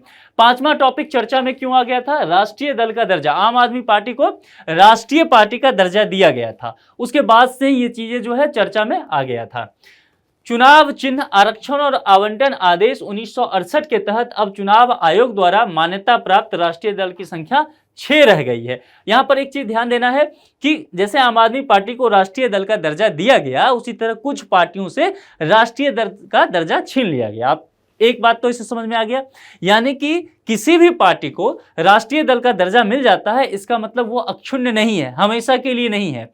कुछ टर्म एंड कंडीशन है, यदि वो टर्म एंड कंडीशन वो पार्टी जब नहीं पूरा करेगी तो उससे राष्ट्रीय दल का दर्जा छीन भी जाएगा। ठीक है, ये मामला समझ में आ गया। चलिए आगे बढ़ते हैं, कैसे छीनेगा, कैसे राष्ट्रीय दर्जा मिलता है, ये सब चर्चा में कर लेते हैं। वर्तमान में मान्यता प्राप्त 6 राष्ट्रीय दल है। सबसे पहले ये चीज देखना है, संख्या कितनी है, 6 राष्ट्रीय दल। कौन कौन, भारतीय जनता पार्टी बीजेपी जो कि अभी सरकार में है, केंद्र की सरकार में, बहुजन समाज पार्टी बीएसपी, भारतीय राष्ट्रीय कांग्रेस, उसके बाद भारतीय कम्युनिस्ट पार्टी, मार्क्सवादी। ये जो भारतीय कम्युनिस्ट पार्टी में है ना, इसमें लगभग 27 पार्टियां हैं, 27 से अधिक कह सकते हैं। तो इसमें जो ध्यान रखना है, ये जो शब्द हुआ करता है इसमें, इस पर ध्यान देना है। ठीक है, इसमें जैसे मार्क्सवादी है, किसी में सीपीआई लिखा रहेगा, तो इस सब पर ध्यान देना है। भारतीय कम्युनिस्ट पार्टी, सीपीआई, मार्क्सवादी, तो ये पार्टी जो है वह राष्ट्रीय दर्जा में है। नेशनल पीपुल्स पार्टी एनपीपी, आम आदमी पार्टी आप, जिसे अभी दिया गया, जिसके संयोजक जो है अरविंद केजरीवाल हैं। उसके बाद तृणमूल कांग्रेस टीएमसी, ममता बनर्जी की पार्टी, अब जानते हैं। राष्ट्रवादी कांग्रेस पार्टी एनसीपी, शरद पवार से जुड़ा हुआ पार्टी है ये। भारतीय, हालांकि इस पार्टी को लेकर के अब जो है टूटन हो गया है, अब जानते हैं 2 गुट में बट गया। भारतीय कम्युनिस्ट पार्टी सीपीआई, देखिए यहाँ सीपीआई है बस, मार्क्सवादी नहीं लगा हुआ, जैसे यहाँ पर मार्क्सवादी लगा हुआ, इसलिए 2 अलग अलग पार्टी हो गया। इसलिए इस पार्टी की चर्चा जब हो तो ध्यान से लास्ट वाले शब्द को देखना है। सीपीआई से राष्ट्रीय दल का दर्जा वापस ले लिया गया, यहां पर राष्ट्रीय दल का दर्जा जो है वापस लिया गया और इसे आम आदमी पार्टी को दे दिया गया। मामला समझ में आ गया चर्चा में। अब जरा हम देख लेते हैं, ये तो फैक्ट हो गया, लेकिन यहां देखते हैं किसके लिए शर्त क्या है, कंडीशन क्या है। राष्ट्रीय दर्जा हेतु माना क्या क्या है। लोकसभा या विधानसभा चुनावों में ध्यान से 4 या अधिक राज्यों में कम से कम 6% वोट प्राप्त होने चाहिए। फैक्ट कुछ ज्यादा ही इसमें है, इसलिए आपको ध्यान से थोड़ा देखना पड़ेगा, नहीं तो गलती कर बैठेंगे। इसके अलावा लोकसभा में उस दल के कम से कम 4 सदस्य होने चाहिए। लोकसभा में उस दल के 4 सदस्य होने चाहिए, कहने का मतलब उसके पास मोटे तौर पे लोकसभा में 4 एमपी होना चाहिए। लोकसभा में शॉर्ट में इतना ध्यान रख लीजिए। ठीक है, कुल लोकसभा सीटों का कम से कम 2% प्राप्त होना चाहिए और इन सीटों का उम्मीदवार कम से कम 3 राज्यों में होना चाहिए। देखिए कितने टर्म एंड कंडीशन है, उसे कम से कम 4 राज्यों में एक राज्य दल के रूप में मान्यता प्राप्त होनी चाहिए। ये सारे टर्म एंड कंडीशन जो है इसमें आम आदमी पार्टी फुलफिल करती थी, इसीलिए उसे राष्ट्रीय दल का दर्जा दे दिया गया। अब इस प्रश्न को देखते हैं। अब जैसे मैंने कहा कि काफी फैक्ट है, तो जैसे ही प्रश्न आप देखें ना समझ में आए दोबारा से जाइए, वीडियो को देखिए, समझिए बार बार, चीजें आसान हो जाएगी। चलिए देखते हैं। किसी राजनीतिक दल को राष्ट्रीय दर्जा प्राप्त करने के लिए निम्नलिखित में कौन सी शर्तों को पूरा करना आवश्यक है और सही है पूछा गया है। ठीक है, देखते हैं। दल को कुल लोकसभा सीटों का कम से कम 2% प्राप्त होना चाहिए, यानी पूछा जा रहा है कि 2% कम से कम होगा तभी वह राष्ट्रीय पार्टी का दर्जा प्राप्त कर सकती है लोकसभा सीटों का। तो ये स्टेटमेंट सही है, इसकी चर्चा हमने की है। और इन सीटों के उम्मीदवार कम से कम 3 राज्यों के होने चाहिए, हमने इसकी भी चर्चा कर ली है। तो ये जो है यहाँ पर सही भी, आप देख लीजिए यहाँ पर 2% होना चाहिए और इन सीटों के उम्मीदवार कम से कम 3 राज्यों से होने चाहिए। तो यही स्टेटमेंट यहाँ पर था, तो ये सही हो गया। दल को कम से कम 6 राज्यों में एक राज्य दल के रूप में मान्यता प्राप्त होनी चाहिए। देखिए यहां पर 6 राज्यों पर गौर कीजिएगा, यहां पर कहा गया था कि 4 राज्यों में ही, और वहां पर 6 राज्यों की चर्चा कर दी गई, इसीलिए ये जो है गलत हो जाएगा, तो इसलिए ये स्टेटमेंट भी गलत हो जाएगा।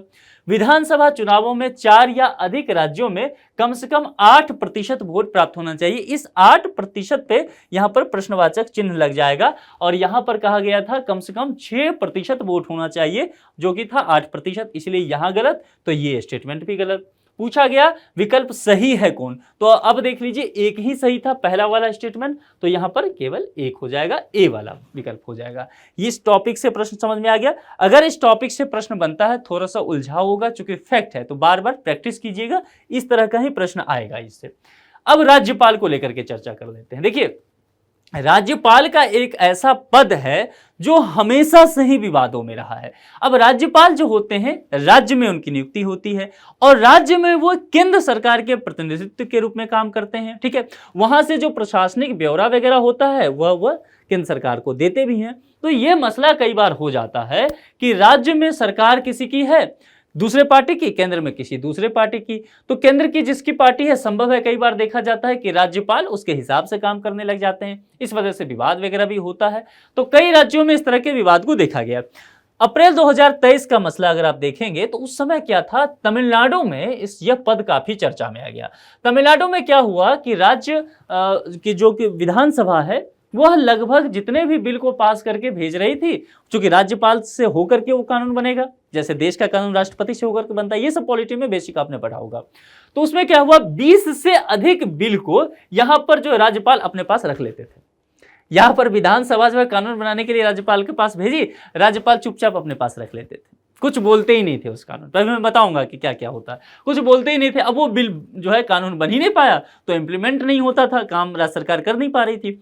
तो क्या हुआ कि राज्यपाल और जो राज्य की सरकार है, चुने हुए जनप्रतिनिधि हैं, उनके बीच टकराव देखने को मिल गया। यही मसला अगर आप देखेंगे तो बंगाल में नजर आएगा। पश्चिम बंगाल में जो वहां की पार्टी है तृणमूल कांग्रेस, और आपको राज्यपाल वहां के जो भी रहते हैं, चाहे राज्यपाल कोई भी रहे बंगाल में, XYZ कोई भी व्यक्ति, उनसे टकराव देखने को मिलता है। कई अन्य राज्यों में भी ये देखने को मिलेगा आपको, महाराष्ट्र में भी ये देखने को मिला था। तो कुल मिलाकर के ये राज्यपाल का पद जो है वह चर्चा में बना रहता है। हालिया मसला तमिलनाडु को लेकर के आया था। मैंने कहा 20 बिल को रख लिया था इन्होंने, अपने पास जेब में रख लिया था, कुछ नहीं बोलेंगे, है ना। तो यहां पर तमिलनाडु की जो राज्य सरकार है वह परेशान हो गई राज्यपाल के इस मतलब काम से। तो फिर उसने केंद्र सरकार से एक अनुरोध किया, ठीक है, और केंद्र सरकार से एक अनुरोध किया कि आप एक काम कीजिए, एक कुछ प्रावधान बनाइए जिसमें यह बता दीजिए कि यदि कोई बिल में हम लोग मतलब जो भी स्टेट हैं वह गवर्नर के पास भेजते हैं तो गवर्नर के पास टाइम फिक्स हो कि भाई आप कम से कम 2 महीने के अंदर बता देंगे, 3 महीने के अंदर बता देंगे, 1 महीने के अंदर, मतलब समय फिक्स हो कि कब तक आप इस बिल को अप्रूव करके हमारे पास भेजते हैं, या अप्रूव नहीं भी करते हैं, संशोधन करने की बात करते हैं तब भी, चुपचाप अपने पास आप मत रखिए, क्योंकि इससे हमारा समय जाया होता है। तो यही बातें चर्चा में लाया गया था, राज्यपाल का पद, उनकी शक्तियां, उनका कार्य, और ये सब जो राज्यपाल से जुड़े हुए मुद्दे हैं वो चर्चा में आ गया। मामला समझ में आ गया। करंट अफेयर्स करते रहते हैं ना, करंट अफेयर्स इतना ही था, बाकी सारे चीज स्टैटिक्स हैं जो आपने बार बार गवर्नर के बारे में पढ़ रखा है। ठीक है, चलिए थोड़ी सी चर्चा इसलिए कर लेते हैं। तमिलनाडु विधानसभा के एक प्रस्ताव पारित कर केंद्र से आग्रह किया कि वो राज्यपाल द्वारा विधायकों को मंजूरी देने के लिए समय सीमा निर्धारित करे, जिसकी बात हमने पहले कर लिया। अब जरा राज्यपाल जनाब के बारे में देख लेते हैं। जब कोई विधेयक राज्य विधान मंडल से पारित किया जाने के बाद राज्यपाल को भेजा जाता है, तब राज्यपाल के पास कुछ तरह के ऑप्शंस होते हैं, विकल्प होता है। किसको लेकर के? उस विधेयक को लेकर के, कि राज्यपाल उस विधेयक को अपने पास रख सकते हैं, वापस भेज सकते हैं संशोधन के लिए, राष्ट्रपति के लिए, बहुत सारी बातें हैं। ये सब चीजें जो है अनुच्छेद 201 में बताया गया है। स्टैटिक पॉलिटी का टॉपिक जब आप पढ़े होंगे, आपने पढ़ा होगा। कुछ बातों की चर्चा हम कर लेते हैं। क्या कर सकते हैं उस विधेयक के साथ? उस विधेयक पर वे अपनी सहमति दे देते हैं कि ठीक है, विधानसभा ने जो भेजा है, वेल डन, वेरी गुड, आपने बहुत अच्छा विधेयक भेजा, मुझे पसंद आ गया और इसको कानून बनना ही चाहिए। तो वे अपनी सहमति दे दिए।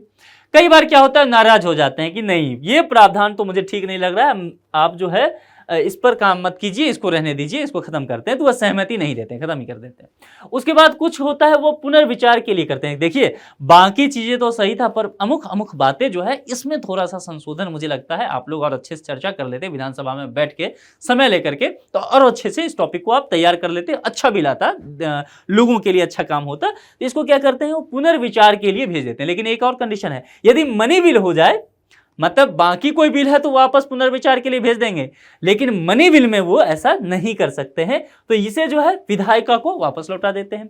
कुछ मामलों में क्या होता है, विधेयक को राष्ट्रपति के विचार के लिए आरक्षित कर लेते हैं कि मैंने देख लिया है, समझ लिया है, एक बार प्रेसिडेंट महोदय या महोदया से हम विचार कर लेंगे, रखने दीजिए थोड़े दिन, समझते हैं फिर बताते हैं। ठीक है, ये सब मसला वो कर सकते हैं। संयुक्त बैठक, अब यहां पर आप कहेंगे संयुक्त बैठक वो कर सकते हैं क्या? संयुक्त बैठक, लेकिन यहां पर राज्यपाल के पास इस तरह की कोई शक्ति नहीं है। संयुक्त बैठक जो है केवल संसदीय विधेयकों पर किसके द्वारा? तो राष्ट्रपति द्वारा बुलाई जाती है। इसमें राज्यपाल का कोई रोल नहीं होता है। ये मामला कुल मिलाकर के समझ में आ गया। देखिए, इसके अलावा राज्यपाल के और भी कार्य शक्तियां वगैरह जो है, वेतन भत्ता, ये सब पढ़ लीजिएगा, क्योंकि ये टॉपिक बहुत चर्चा में रहा है। ठीक है, और पिछले दफा देखा गया है, पिछले कुछ महीनों में कई राज्यों में सरकारें गिरी है, गई है, तो राज्यपाल का जो पद है वह काफी चर्चा में रहा है। तो इसलिए यूपीएससी की नजर यहां जा सकती है, यूपीएससी के लिए फेवरेट टॉपिक हो सकता है। चलिए अब आगे बढ़ते हैं, इस प्रश्न पर नजर डालते हैं। कोई विधेयक राज्य विधान मंडल से पारित किए जाने के बाद राज्यपाल को भेजा जाता है, तब उसके पास कौन कौन से विकल्प होते हैं? हमने पहले चर्चा किया है, सही है पूछा है। वह विधेयक पर अपनी सहमति देता है, ठीक है, विकल्प है। वह अपनी सहमति रोक लेता है, ठीक है।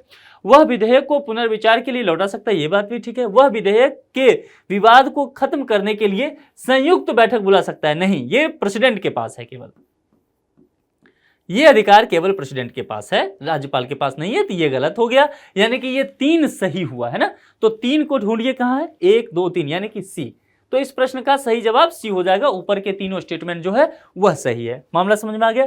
अब 7वें टॉपिक पर चलते हैं। 6 टॉपिक हमने कर लिया, 7वें टॉपिक केंद्रीय प्रशासनिक अधिकरण, कैट की बात की जाती है। जब आप आईएएस बन जाएंगे ना, प्रशासनिक अधिकारी बन जाएंगे, आपके साथ किसी तरह की शिकायत हो, समस्या हो, तो कैट के पास ही आपको जाना पड़ेगा। ठीक है, इसीलिए ये टॉपिक आप पढ़ लीजिए। यानी कि अभी तो जरूरत आएगा ही, नौकरी लेने के लिए जरूरत तो है ही, नौकरी के बाद भी इसकी जरूरत पड़ेगी। ठीक है, ये इसलिए ये चर्चा में रहता है। अब क्यों ये चर्चा में, देखिए हाल ही में संसदीय स्थायी समिति, अब देखिए यहां पर अस्थायी समिति संसदीय चर्चा की गई है। मैंने पहले इस टॉपिक पे काफी चर्चा की है, इसके बारे में थोड़ा सा पढ़ लीजिएगा। संसदीय समितियां जो होती है, इसको संसदीय स्थायी समिति ने केंद्रीय प्रशासनिक अधिकरण यानी कि कैट में लंबित मामलों की बढ़ती संख्या पर ध्यान दिया है। ये मामला जो है लगातार कैट में बढ़ता जा रहा है। ठीक है, बहुत ज्यादा, कई ऐसे मसले हैं जो 10-10 महीना हो गया है, कुछ बात ही नहीं उस पर हुआ है। तो यहां पर जो संसदीय स्थायी समिति है, वो उन्होंने कहा कि देखिए जनाब, अधिकरण इसलिए बनाया जाता है ना कि ताकि न्यायालय पर बोझ कम हो सके। ठीक है, ताकि आप लोग कुछ विशेषीकृत मामले होते हैं,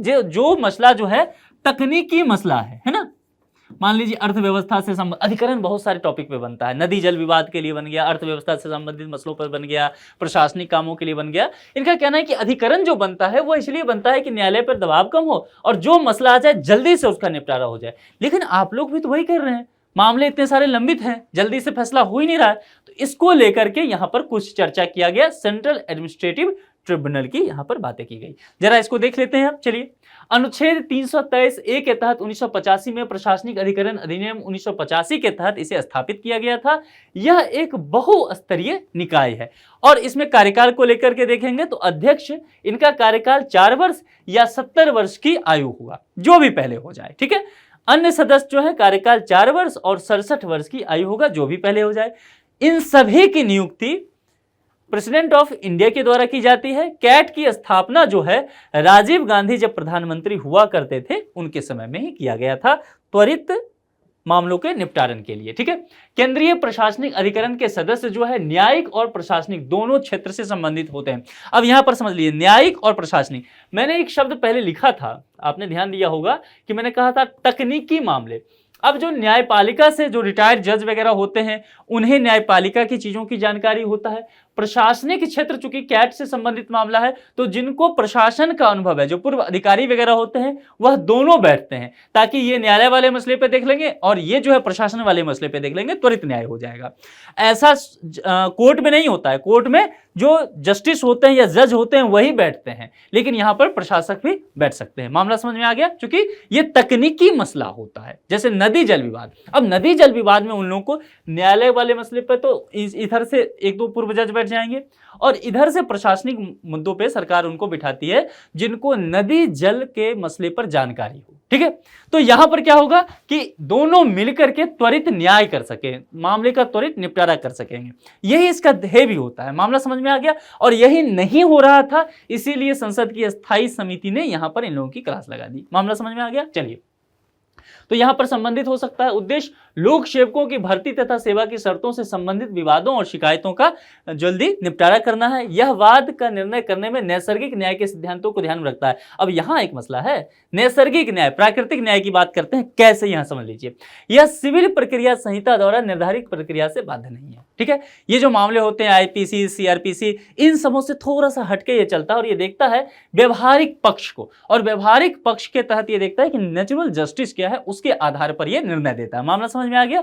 भारत में कैट के 19 खंडपीठ हैं बेंच और 19 सर्किट बेंच है। ये क्यों किया जाता है? ये कैट से संबंधित केवल है। बहुत सारे ट्रिब्यूनल हैं, उसके अपने अपने खंडपीठ और सर्किट बेंच है। ये जो है कैट से संबंधित है। ये क्यों किया गया है? क्योंकि त्वरित न्याय मिल सके विभिन्न क्षेत्रों में। मान लीजिए दिल्ली में है, तमिलनाडु में है, कोलकाता में है, मुंबई में है, कश्मीर में कर दिया, असम में कर दिया, तो जिन क्षेत्रों से मामला वहां पहुंचेगा उसका त्वरित न्याय वहीं पर कर दिया जाए, ठीक है। यह मसला यहां पर संबंधित उच्च न्यायालय चंद्र कुमार वाद में कैट के आदेशों के विरुद्ध अपील की जाती है। यहां पर देखिए, पहले इसको लेकर के अपील नहीं होता था, लेकिन यहां पर और अपील होता भी था तो डायरेक्ट कहां?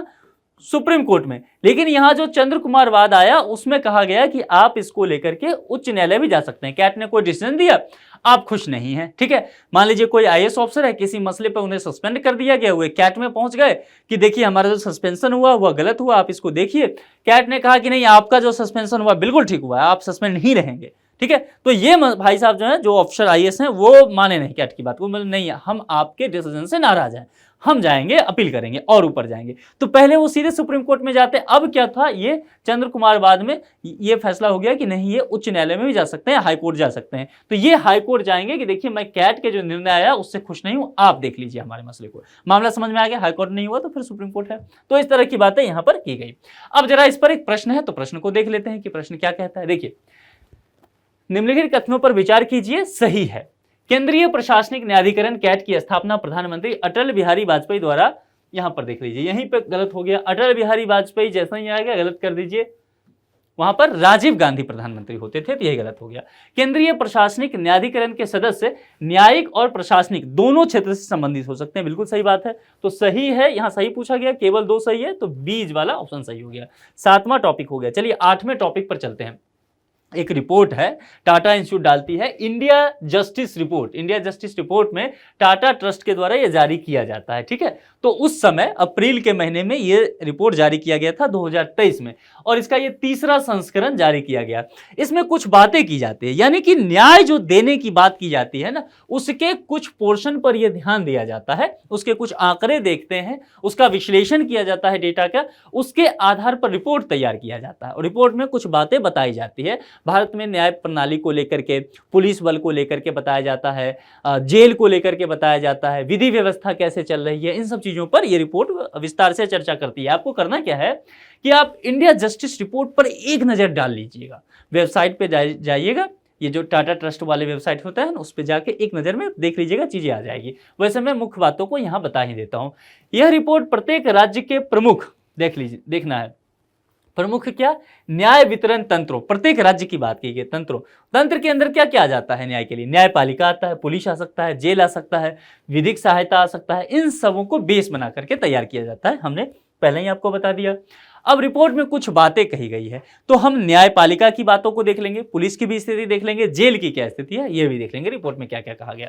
न्यायपालिका को लेकर के रिपोर्ट कहता है कि सिक्किम उच्च न्यायालय, सिक्किम जो कि हमारा उत्तर पूर्व का एक जगह है, ठीक है, तो सिक्किम को लेकर के कहा गया उच्च न्यायालय और चंडीगढ़ की जिला अदालतों को छोड़कर, ध्यान देना है, सिक्किम के हाई कोर्ट की बात की गई है और चंडीगढ़ के जो है जिला अदालत की बात की गई। इसको छोड़कर देश में कोई भी न्यायालय न्यायाधीशों की कुल स्वीकृत संख्या के साथ कार्य नहीं कर रही है। कहने का तात्पर्य है कि मान लीजिए किसी पटना हाईकोर्ट में, अगर पटना हाईकोर्ट की हम ले लेते हैं, पटना हाईकोर्ट में अगर उदाहरण के तौर पे दे रहा हूं कि आपको यहां पर जो जस्टिस होने चाहिए उनकी संख्या अगर बताई गई है कि इनकी संख्या 20 हो सकती है, तो ये संख्या 15 ही है, यानी कि जितनी संख्या होनी चाहिए उतनी नहीं है। तो अगर उतनी संख्या नहीं होगी तो एक तो हमारे अदालत में लंबित मामले ही बहुत ज्यादा हैं, और ऊपर से अगर न्याय देने वाले लोगों की संख्या कम है तो जाहिर सी बात है और भी त्वरित फैसला नहीं हो पाएगा। तो यहां पर न्याय की जो अवधारणा है वह धूमिल होगी, यही बात कही जा रही है। यहां पुलिस को लेकर के कुछ बात कहा गया और इसमें कहा गया एक भी राज्य या केंद्र शासित प्रदेश जो है पुलिस में महिलाओं के लिए जो आरक्षित कोटे हैं उसको पूरा नहीं करता है। यह बहुत बड़ा गंभीर मसला है। कोई भी राज्य इस देश का या फिर यूटी भी, यूनियन टेरिटरी भी, पुलिस में महिलाओं के लिए जो रिजर्वेशन दिया गया है, जो कोटा दिया गया है, उसको पूरा नहीं करता है, यानी कि पूरा भारत इसमें पीछे है। तो ये रिपोर्ट बहुत बड़े जो है एक तरह से संवेदनशील मसला उठा रहा है। इसमें एक चीजें कही गई है कि केवल कर्नाटक ने पुलिस बल में SC ST OBC के लिए अनिवार्य कोटा भर लिया है। केवल कर्नाटक राज्य ने ऐसा किया है। कर्नाटक के अलावा जितने भी राज्य हैं, जितने भी केंद्र शासित प्रदेश हैं, किसी ने महिलाओं के लिए जो आरक्षण का सीमा था वो तो नहीं दिया, कोटा भरा। दूसरी बात, SC ST और OBC के लिए भी काम नहीं किया। कर्नाटक ने पुलिस बल में SC ST और OBC के लिए जितना अनिवार्य कोटा दिया गया था उस पर काम कर लिया है। यह मसला पुलिस से संबंधित आ गया। चलिए जेल से देखते हैं। जेल के संदर्भ में कहा गया अंडमान व निकोबार द्वीप समूह, अरुणाचल प्रदेश, मिजोरम, त्रिपुरा, मध्य प्रदेश को छोड़कर सभी राज्यों और केंद्र शासित प्रदेशों में विचाराधीन कैदियों की संख्या 60% से अधिक है। यानी कि ऐसे कैदी ज्यादा हैं जो विचाराधीन हैं, अभी उन्हें सजा मिला भी नहीं है, ठीक है। तो इस हालत में जेल की स्थिति भी सही नहीं बताई जा सकती। ये नेचुरल जस्टिस के खिलाफ बातें की गई है। अब इस पर एक प्रश्न है, प्रश्न देख लेते हैं। हाल ही में जारी इंडिया जस्टिस रिपोर्ट के संदर्भ में निम्नलिखित कथनों पर विचार कीजिए। सही नहीं है, यानी कि जो गलत है। चलिए, इंडिया जस्टिस रिपोर्ट को भारत सरकार के विधि मंत्रालय द्वारा जारी किया जाता है। अभी मैंने कहा था किसके वेबसाइट पे जाकर के देखना है, टाटा ट्रस्ट के वेबसाइट पे। विधि मंत्रालय का कोई संबंध नहीं है, तो ये गलत हो गया ये स्टेटमेंट। इस रिपोर्ट के अनुसार देश में कोई भी न्यायालय न्यायाधीशों की कुल स्वीकृत संख्या के साथ कार्य नहीं कर रही है। ऐसा है क्या? मैंने बताया था कि ये टाटा ट्रस्ट का जो रिपोर्ट आया था उसमें दो बातें कही गई थी कि सिक्किम का जो हाई कोर्ट है उसमें कोटा पूरा है, ठीक है, और एक चीज और कहा गया था, चंडीगढ़ का जो जिला अदालत है, देखिए इसमें जिला अदालत को भी शामिल किया गया है। सिर्फ हाई कोर्ट सुप्रीम कोर्ट का मसला नहीं है, देश भर के जिला अदालत में भी न्यायाधीशों की पूरी संख्या नहीं है, समझ लीजिए। तो यहां पर कहा गया कि चंडीगढ़ का जो जिला अदालत है उसमें जितने जज होने चाहिए हैं, सिक्किम के हाई कोर्ट में जितने जस्टिस होने चाहिए उतने जस्टिस हैं, लेकिन बाकी कहीं नहीं है। तो यहां पर कहता है अनुसार देश में कोई भी न्यायालय, ऐसे शब्द जहां आ जाए ना, कोई भी, केवल, किंतु, परंतु, थोड़ा सा ठहर जाना है, तो यहां पर इसीलिए ये गलत हो जाएगा। दो स्टेट ऐसा हमने देखा है, तो ये स्टेटमेंट गलत हो गया, ठीक है। सही नहीं ही पूछा गया, जवाब यही ध्यान रखना है। एक भी राज्य केंद्र शासित प्रदेश पुलिस में महिलाओं के लिए आरक्षित कोटे को पूरा नहीं करता। ये मैंने कहा था कि देश में ऐसा किसी भी राज्य में नहीं हुआ, तो ये सही स्टेटमेंट है। ये दोनों गलत है। सही नहीं है पूछा गया तो इसका जवाब बी हो जाएगा, क्योंकि 1 और 2 ये दोनों ही सही नहीं है। ठीक है, ये मसला क्लियर हो गया। तो ये टॉपिक के बाद हम 90 टॉपिक की तरफ चलते हैं। वचन विबंधन, है ना, वचन किसी को देते हैं या प्रॉमिस करते हैं तो उस प्रॉमिस को पूरा भी किया जाता है ना, वादा करके मुकरते हैं तो फिर न्यायालय जाना होगा। तो यही बातें इसके संदर्भ में कुछ कही जा रही है। समय के साथ क्या देखा गया, सरकारी स्तर में या प्राइवेट सेक्टर में भी कॉन्ट्रैक्ट की बातें चलने लगी, है ना। जो नियोक्ता हैं वो जो क्या करने लगे, नियोजन करने लगे। नियोजन एक कॉन्ट्रैक्ट के आधार पे होता है कि दो पक्ष बैठता है, कुछ अनुबंध कर लेता है, टर्म एंड कंडीशन करता है कि आपको मैं नौकरी पर रख रहा हूं तो ये शर्तें आपको पूरी करनी चाहिए। और जब कोई भी पक्ष उस शर्त को पूरा नहीं करता है तो जाहिर सी बात है एक पक्ष पहुंच जाएगा अदालत में, कहेगा कि जो कॉन्ट्रैक्ट हमने इनके साथ किया गया था वो पूरा नहीं हुआ, इसलिए हमें उचित मुआवजा दिया जाए। मामला समझ में आ गया, समझ में आ गया, ये चीज है। यहाँ पर देख लीजिए अब चर्चा में क्यों अग्निपथ योजना। अग्निपथ योजना वैसे भी पढ़ लीजिएगा थोड़ा सा। अग्निपथ योजना तो आप जानते ही हैं, आर्मी, नेवी, एयरफोर्स में जो जवानों की भर्ती की बात की गई थी उसको लेकर के चीजें हैं। उस पर हमने एक लेक्चर अलग से लिया है तो उसके अंदर आज नहीं जाएंगे। आज यहाँ पर हम वचन विबंधन को देखेंगे। तो अग्निपथ योजना से संबंधित एक सुनवाई में वादी ने वचन विबंधन के सिद्धांत का हवाला दिया। क्या बात है, देखिए क्या ये सिद्धांत है। वचन विबंधन एक अवधारणा है जो संविदात्मक कानूनों, मैंने पहले भी कहा कि कॉन्ट्रैक्चुअल लॉ जो है उसके रूप में यह विकसित हो गया है समय के साथ। यह सिद्धांत इस आधार पर एक समझौते से पीछे हटने से रोकता है कि ऐसा कोई औपचारिक विचारण नहीं हुआ है, ऑफिशियली इस बात को नहीं किया गया तो समझौता आप तोड़ नहीं सकते हैं, म्यूचुअल अंडरस्टैंडिंग नहीं हुआ है। इसे एक वादी द्वारा समझौते को पूरा करने में विफलता के लिए मुआवजे की मांग हेतु लागू करवाया जाता है। मामला समझ में आ गया, वही मुआवजा की लागू करना। अब देखिए केस है, इससे संबंधित यही एक मेन पॉइंट है, देख लीजिए। छगनलाल केशववाद मेहता बनाम पटेल नर्नवास हरिभाईवाद 1981 में सुप्रीम कोर्ट ने एक चेकलिस्ट को सूचीबद्ध कर आदेश दिया था कि इस सिद्धांत को कब लागू किया जा सकता है। ये जो सुप्रीम कोर्ट ने एक चेकलिस्ट को सूचीबद्ध कर दिया था उसके आधार पर यह पता चल जाता है कि इसे किस किस कंडीशन में लागू किया जा सकता है। यह कुल मिलाकर के एक मसला था कि जो कि चर्चा में आ गया है। और ये चीजें जो है वचन विबंधन जैसे टॉपिक अधिकांशतः कैंडिडेट नहीं पढ़ेंगे, ठीक है। और चूंकि ये सोचेंगे बहुत इंपॉर्टेंट नहीं है, चलो चर्चा में नहीं रहेगा, लेकिन आजकल जो है अग्निपथ योजना तो बहुत चर्चा में है ना, तो आपको यूपीएससी अग्निपथ से जाकर के कोई प्रश्न नहीं करने वाली है। इससे इर्द गिर्द जो मुद्दा होगा वहां से प्रश्न करेगी। यूपीएससी के नब्ज को समझिए। और इससे इर्द गिर्द एक छुपा हुआ टॉपिक ये है जिस पर बहुत लोगों के ध्यान नहीं रहेगा, और ये प्रश्न आ गया, अधिकांशतः लोग लिख के ले लीजिए, गलत करके आएंगे। और इससे जो प्रश्न आएगा उसमें इतनी ही बातें रहेगी, इससे ज्यादा कुछ नहीं रहेगा। एक केस पढ़ लीजिए, कुछ आधारभूत बातें हैं उसे पढ़ लीजिए, इससे ज्यादा कुछ आने वाला इसमें है ही नहीं, ठीक है। अब एक प्रश्न देख लेते हैं कि इस पर यदि यूपीएससी प्रश्न पूछती है, तैयार करती है, तो कैसा प्रश्न रहेगा। देखिए, वचन विबंधन के सिद्धांत के संदर्भ में निम्नलिखित कथनों पर विचार कीजिए और आप विचार कीजिए, सही है यहां पर, ठीक है। वचन विबंधन एक अवधारणा है जो संविदात्मक कानूनों के रूप में विकसित हुई। यह सही बात है, सही पूछा, पहला सही हो गया। यह सिद्धांत अनिवार्य रूप से एक वचनदाता को समझौते से पीछे हटने की अनुमति देता है। यहां पर यह बातें जो है गलत है। किसी भी व्यक्ति को यह वचनदाता को समझौते से पीछे हटने की अनुमति यहां पर नहीं देता है, ठीक है।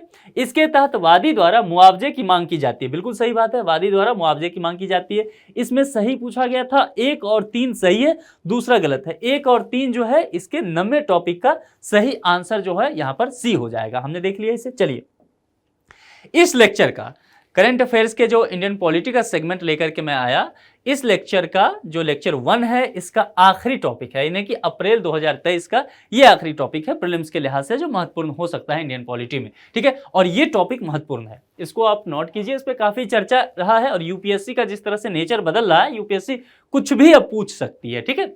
तो सिनेमैटोग्राफ संशोधन विधेयक 2023 लाया गया। अब ये चर्चा में क्यों रहा कि हाल ही में केंद्रीय मंत्रिमंडल ने सिनेमैटोग्राफ संशोधन विधेयक 2023 को मंजूरी प्रदान कर दी। अब इसके तहत क्या बातें की गई। जब अभी आप कभी मूवी देखने जाते होंगे थिएटर में, मोबाइल पे भी देखते होंगे, तो आप उसमें देखते होंगे ना कि प्रमाणन की बात की जाती है, यू सर्टिफिकेट दिया गया, यूए सर्टिफिकेट दिया गया, ये सब देखते होंगे ना। एक पूरा डिस्क्लेमर बन के आता होगा, सर्टिफिकेशन हॉल में जब थिएटर में देखते होंगे तो पूरा बन के, वो यही सब चीजें हैं। तो ये पढ़ लीजिए इस टॉपिक को। अगली बार जब आप मूवी जाएंगे देखने के लिए या किसी को दिखाने ले जाएंगे तो उसे ये भी बता दीजिएगा और खुद को भी समझा लीजिएगा कि अच्छा ये टॉपिक तो मैंने पढ़ा था, ठीक है। यूपीएससी एस्पिरेंट तो ऐसा ही होता है। दूसरी बात, आप क्या करते होंगे कि आप जिस शहर में रहते हो, जिस गांव में रहते हो, चौक चौराहे जाते होंगे, वहां पर एक बंदा जो है एक टेबल लगा लेता होगा, एक लैपटॉप रख लिया और कुछ उसके पास कोड वगैरह वायर वगैरह देखते होंगे, और वो क्या करता है, आप उसके पास मोबाइल लेके जाते होंगे या पेन ड्राइव लेके, वो 10 रुपया में आपको 2-3 फिल्म फटाफट भर के देता होगा। अब ये सब जो मसला है, इसी को रोकने के लिए इस अधिनियम पर चर्चा की गई, सिनेमेटोग्राफ संशोधन विधेयक 2023। ठीक है, अब आप कहेंगे कि क्या हम वो 10 रुपये में मूवी नहीं भरवा पाएंगे? देख लीजिए, इससे समझ में आ जाएगा। सिनेमेटोग्राफ संशोधन विधेयक 2023 देखते हैं। इसमें इंटरनेट पर पायरेटेड फिल्म कंटेंट के प्रसारण को रोकने के लिए प्रावधान शामिल है। जो आप वो काम करते हैं ना 10 रुपया में, वो पायरेटेड मूवी उसे कहते हैं। ठीक है, आपको हॉल में जाके देखना चाहिए था, 10 रुपये से काम नहीं चलेगा, कम से कम 1000 रुपया खर्च कीजिए। आप कहेंगे 1000 रुपया सर, तो 500 में काम चल जाता है। अकेले देखेंगे तब 500 में काम चल जाएगा, किसी मित्र को भी तो ले जाइए दिखाने के लिए, फिल्म देखने का मजा तो तब है। तो 1000 रुपया के आसपास खर्च कीजिए, यही इस अधिनियम में बताया गया है। मतलब कुल मिला के ये कहा गया है कि इंटरनेट पर पायरेटेड फिल्म कंटेंट का जो प्रसारण है उसको हम खत्म करने की बात कर रहे हैं।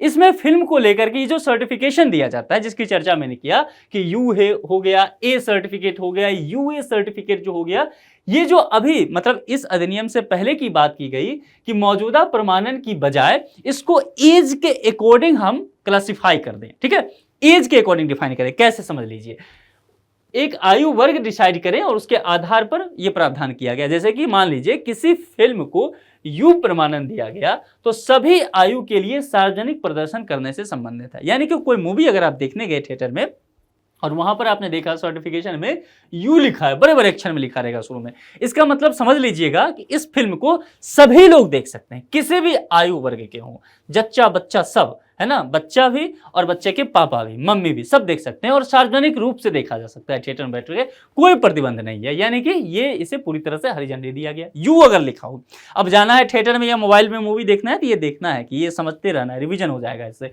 फिर अगर कोई मूवी देखने जाते हैं और उस पे ए लिखा हुआ बड़ा सा है, इसका मतलब ये होगा कि वयस्क आयु वर्ग के दर्शकों के लिए, जैसे कि आप लोग वयस्क हैं 18+, भारत में वयस्क कौन माना जाता है? 18+। आप कहेंगे भारत में ही वयस्क 18+ है, बाकी देशों में? जी हाँ, बाकी देशों में वयस्कों की संख्या अलग अलग भी बताई गई। बहुत सारे देशों में 18+ है, कहीं तो 16 साल में वयस्क है। आप कहते हैं कि चलिए हमारे देश में भी 16 साल होता, लेकिन फिलहाल ऐसा नहीं है। तो यहाँ पर वयस्क आयु वर्ग के दर्शकों के लिए ए प्रमाणन है। अब कहीं पर आपको यू और ए दोनों लिखा मिलेगा।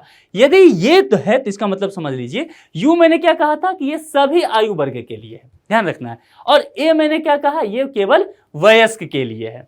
ठीक है, अब यू ए दोनों जुड़ गया तो क्या होगा? देखिए, ये यू वाला मसला रहेगा कॉमन, सभी आयु वर्ग के लिए सार्वजनिक प्रदर्शन से संबंधित है। ये यू वाला कॉमन बातें आ गई। ए वाला देख लीजिए, लेकिन जो ए का अपना प्रभाव छोड़ना शुरू कर दिया ए ने। ए कह रहा है कि भाई साहब यू को आपने तो अपनी बात कह ली, लेकिन इसमें मैं भी तो हूं, तो उसने कहा आप भी कर लो अपनी मनमानी। तो ए कह रहा है कि लेकिन देखिए, मैं एक बात कहूंगा कि सभी आयु वर्ग के लोग देखें, सार्वजनिक रूप से प्रदर्शन भी किया जाए, लेकिन अगर कोई 12 वर्ष से कम का है ना देखने के लिए, बच्चा टाइप का कोई, तो उसको हम नहीं देखने देंगे। फिर उसको हम कैसे देखने देंगे? तो उसके पेरेंट्स यदि साथ में हैं तो। अब समझ गए? यानी कि दोनों का मसला यहां कॉमन आ जाएगा। यू कहता है कि किसी भी वर्ग के आ जाए सार्वजनिक रूप से दिखाएंगे, ए कहा कि ठीक है, उतना तक मामला समझ में आ गया, लेकिन 12 वर्ष से कोई नीचे आया तो हम उसको दिखाएंगे, लेकिन वो अपने मम्मी पापा के साथ है, अकेले आएगा दोस्त के साथ तो उसको नहीं दिखाएंगे। ये मामला समझ में आ गया? आगे बढ़ते हैं। एस भी एक होता है। एस जो होता है ना, उसे आप क्या कह सकते हैं? स्पेशल कैटेगरी कह सकते हैं। ठीक है, यानी कि बहुत सारी फिल्में ऐसी बनती है जो सिर्फ डॉक्टर्स के लिए, डॉक्यूमेंट्री टाइप बहुत सारी चीजें होता है। जैसे मान लीजिए डॉक्टर के लिए उसमें बहुत ऑपरेशन वगैरह की चीजें दिखाई जाएगी, आम आदमी उसे देखेगा वो परेशान हो जाएगा, तो उसको एस सर्टिफिकेशन मिलता है। यानी कि वो स्पेशल पर्पस के लिए और स्पेशल तरह के पेशेवर लोगों को तैयार किया जाता है, पेशेवर लोगों के मद्देनजर उसको तैयार किया जाता है। तो एस जैसे हो गया, जैसे कि कोई डॉक्टर्स हैं, साइंटिस्ट हैं, तो इस तरह की चीजों को एस प्रमाणन दिया जाता है। इतना मामला समझ में आ गया। अब संशोधन के तहत 12, देखिए ये हुआ तो इसमें आयु वर्ग बांट दिया ना, अलग अलग आयु वर्ग के आधार पर मैंने चर्चा किया। एक पॉइंट और देख लीजिए, संशोधन के तहत 12 वर्ष के स्थान पर नए वर्गीकरण जो है उसे UA7+ कर दिया गया, यहां पर UA13+ कर दिया गया, UA16+ को शामिल करने का प्रावधान किया गया है। ये इंपॉर्टेंट पोर्शन इसमें डाला गया है। अब एक प्रश्न है, यदि इस पर प्रश्न आता है तो किस तरह का प्रश्न यूपीएससी कर सकती है, डेमो देखते हैं। देखिए, सिनेमेटोग्राफ संशोधन विधेयक 2023 के संदर्भ में निम्नलिखित कथनों पर विचार कीजिए और आप विचार करने लगेंगे कि सही कौन सा ये पूछा गया। 2 स्टेटमेंट है, देखते हैं। इसमें इंटरनेट पर पायरेटेड फिल्म कंटेंट के प्रसारण को रोकने का प्रावधान शामिल है। क्या है? बिल्कुल यही बातें हम करते आए हैं। इसमें फिल्मों को UA और UA आधार पर प्रमाणित करने का प्रावधान किया गया है। क्या यही है या कुछ मसला इसमें है? इसमें मैंने आपसे कहा था कि देखिए, ये पहले होता था, UA आधार पर प्रमाणित की बात पहले होती थी। अब जो ये बातें हैं, इसमें एक चीज जोड़ दिया गया, आयु वर्ग। ठीक है, ये सबके लिए सार्वजनिक रूप से, ये वयस्क के लिए 18+ के लिए, और ये सबके लिए सार्वजनिक रूप से। लेकिन इसने कहा कि 12+ के हैं तो आप अभिभावक के साथ आगे देखिए, इसी तरह है ना ये, तो आयु वर्ग के लिए, और S वाला जो है वह विशेष लोगों के लिए। तो इसमें देख लीजिए, इसमें पूछा गया कि कौन सही है। पहला ही सही है, दूसरा तो ये गलत हो गया, क्योंकि ये सिर्फ प्रामाणिकता के आधार वो कह दिया था। तो एक इस प्रश्न का A हो जाएगा, यानी कि केवल एक ही इसका सही जवाब होगा। ठीक है, तो कुल मिलाकर के हमने यहां पर जो डिस्कशन किया है, वह डिस्कशन हमारा कौन सा था? ये अप्रैल 2023 का मसला। ठीक है, यहां पर था ना, अप्रैल 2023 में प्रारंभिक परीक्षा के दृष्टिकोण से इंडियन पॉलिटी में जो भी महत्वपूर्ण टॉपिक हो सकता था, लेक्चर 1 के तहत हमने करंट अफेयर्स पढ़ते हुए उसे तैयार कर लिया है। 10 टॉपिक महत्वपूर्ण था प्रीलिम्स पॉइंट ऑफ व्यू से, उसमें जो जो संभावित प्रश्न उस तरह का आ सकता था, हमने उसे भी देख लिया। कुल मिलाकर के यहाँ पर ये डिबेट कंप्लीट हो जाता है। लेक्चर 2 में जो मैं आऊँगा इंडियन पॉलिटी के साथ, तो अप्रैल तो हो गया, तो मई 2023 को लेकर आऊँगा, फिर जून 2023, फिर जुलाई 2023, हम आखिरी तक अप्रैल 2024 तक ऐसा करने वाले हैं। तकरीबन जो है 12-13 महीना, 1 साल मोटे तौर पे आप ले लीजिए, हम 1 साल का करंट अफेयर्स पूरी तरह से ऐसा ही आपको तैयार करा देंगे। ठीक है, तो अगर आप, मैं इंडियन पॉलिटी पढ़ा रहा हूं, दूसरे फैकल्टी आके दूसरे टॉपिक पढ़ाएंगे, तो पूरी तरह से आपको तैयार हो जाएगा। ये PDF टेलीग्राम चैनल पे उपलब्ध हो जाएगा, टेलीग्राम चैनल ज्वाइन कर लीजिए। संस्कृति IAS का व्हाट्सएप चैनल भी है, वह भी डिस्क्रिप्शन बॉक्स में दिया गया है, आप उसको भी ज्वाइन कर लीजिए। संस्कृति IAS के ऐप पे बहुत सारे वीडियो जो है वो निःशुल्क है। PGP program, prelims guidance program, एक संस्कृति IAS चलाती है जो पूरी तरह से निःशुल्क है, वह संस्कृति IAS के ऐप पर उपलब्ध है। पूरी तरह से पूरे सब्जेक्ट जितने भी प्रीलिम्स के पॉइंट ऑफ व्यू से हैं, आप कह सकते हैं कि वह क्रैश कोर्स चला दिया जाता है, जो फैकल्टी हैं उन्हीं के द्वारा, तो आपको आसानी से वो रिवीजन हो जाएगा। अब इसके लिए करना क्या है आपको, तो संस्कृति IAS का जो ऐप है उसे डाउनलोड कर लीजिए। ठीक है, और फिर आगे बढ़ते हुए आप चीज़ों को समझ जाएंगे, आपको दिख जाएगा ऐप पर कि कहाँ PGP क्लासेज हैं, आप आराम से उसको पूरी तरह से तैयार कर लीजिए। ठीक है, इस लेक्चर में इतना ही रखते हैं, किसी दूसरे लेक्चर में दूसरे टॉपिक के साथ आपसे मुलाकात होगी। अपना बेहद ख्याल रखिए। Thank you.